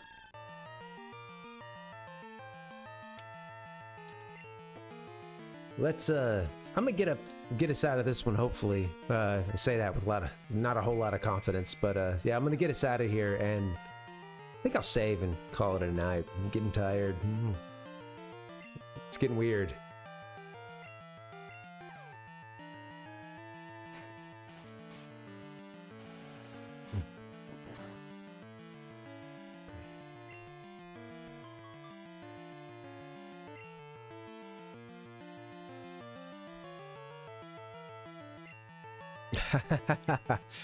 Right.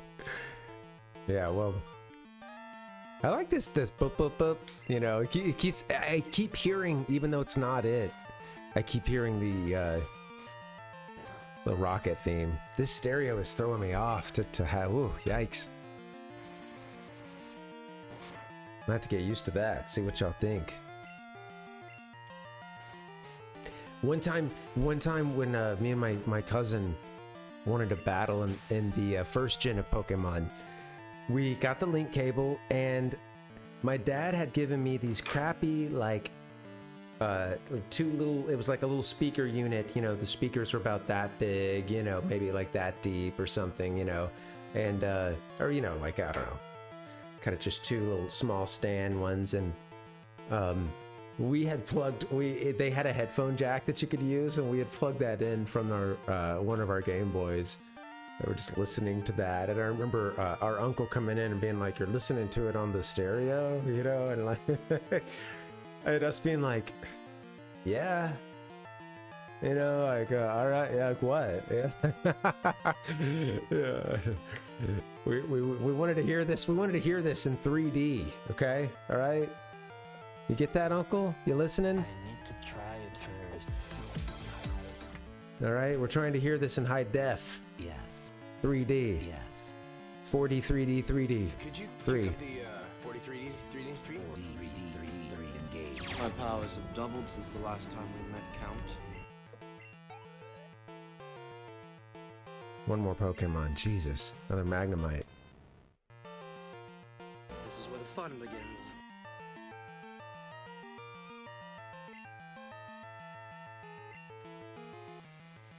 Try to poison him. Mistake. It's all there, black and white, clear as crystal.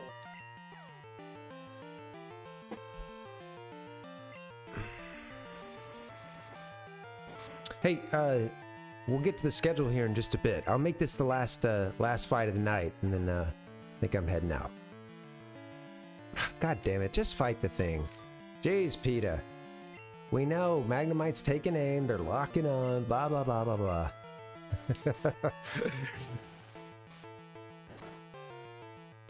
Oh, come on, get out of here.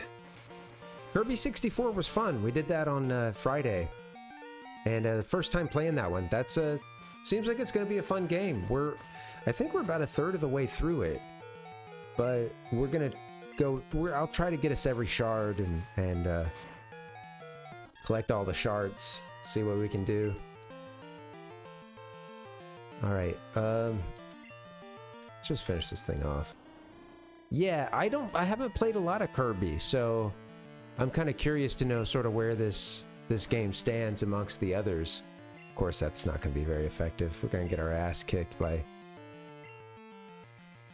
Magnemite here. Gonna get our ass kicked. Yeah, it seems fun, and we finished the first world and a little. I think that we're in the third world at this point, possibly, but we didn't yet get all the shards for World 2. We did for the first one, but yeah, we got to go back in and get some shards. Yeah, it's kind of crazy that you have to. It's funny because you have to risk it by. The only way I can understand that you get that second power is to take the first one and throw it at another enemy, you know? So it's like you're taking a risk every time because it's breakable too. If it doesn't hit the enemy, then yeah, you're SOL.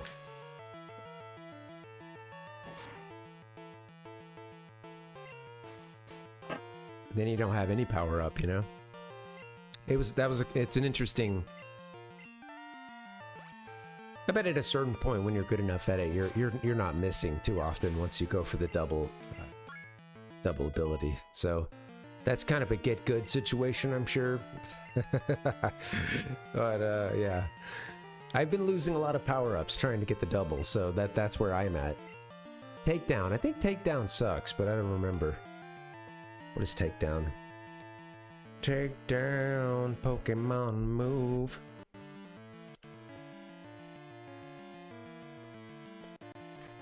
In the Gen to move.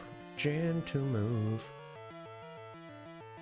Alright, I feel like is it one that always does like 40 damage or something stupid? Takedown of Generation 2. User now receives recoil damage even if a substitute breaks. Takedown can be used as a second move of a Pokemon contest combination. I don't care about that. What? Don't tell me that. Pokemon contest combination. Alright. Jeez. I feel like this is a crappy ability, but I'm... Okay. Inflicts damage, the user receives recoil damage equal to 1/4 of the damage done to the target. I think that they might change that amount, but... Recoil sucks.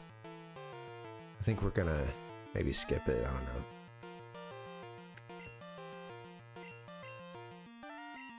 Can learn something better, I bet.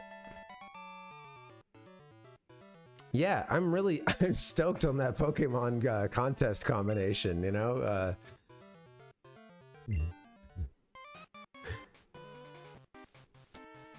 Need to know it. I mean, you know, hey. I guess, let's see, where was I, by the way? You know, it's Bulbapedia. They're trying to be exhaustive, you know? I would expect them to cram it with enough useless information to the casual player so as to make it nearly impossible to actually get glean any useful information out of paragraphs and tons of hyperlinks that'll just lead you to more bullshit. It's a little clogged up. I love you, Bulbapedia. I love you.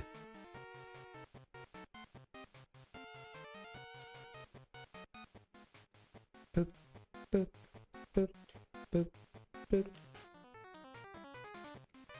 God bless the websites, the Pokemon websites. We don't, wait, we're trying to get back to the beginning. I just want to make sure I'm not about to do some stupid shit. All right, here we go. All right, I'm gonna go heal up, and then I think we'll get out of here. And we're close to beating this tower. I'm running out of juice. You know how it is. Gonna make some burgers tonight. Got a little Beyond Beef. Get up out of here. Start some cooking.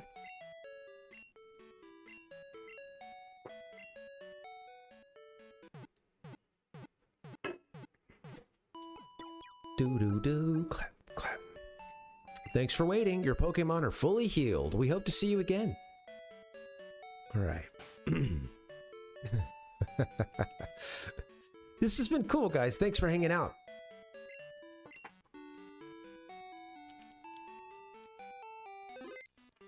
All right, game is saved. Good stuff.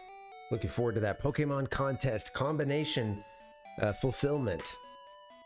Where are we? All right, here we go. All right, guys, this has been a good one. Thank you guys for hanging out. Happy Sunday once again.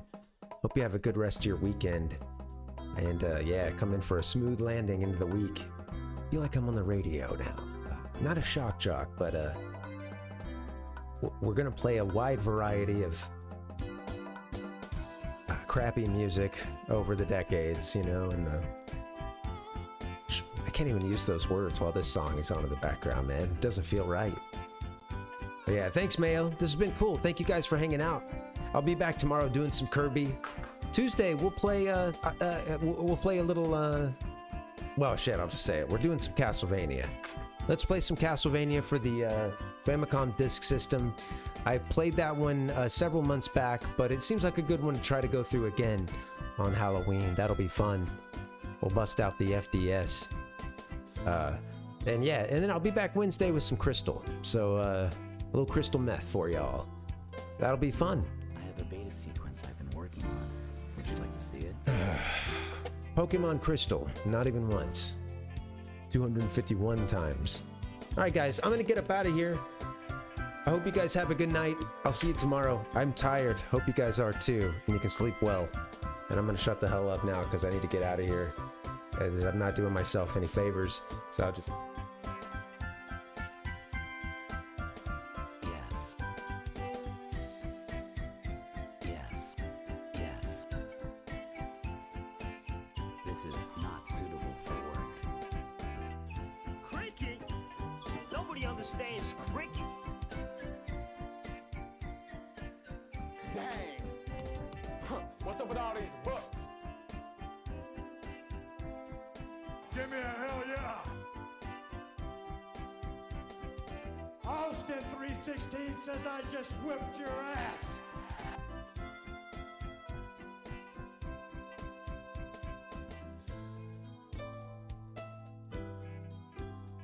I'm gonna give it 55 straight. Keep rolling, rolling!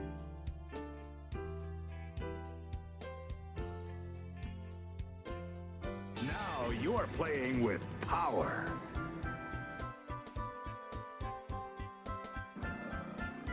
Family computer にエキサイトバイク登場。ドンキーコング。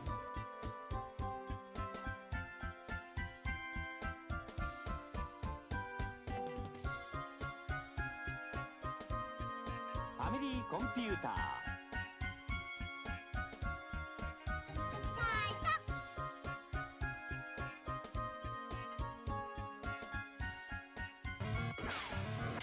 次にダックハント。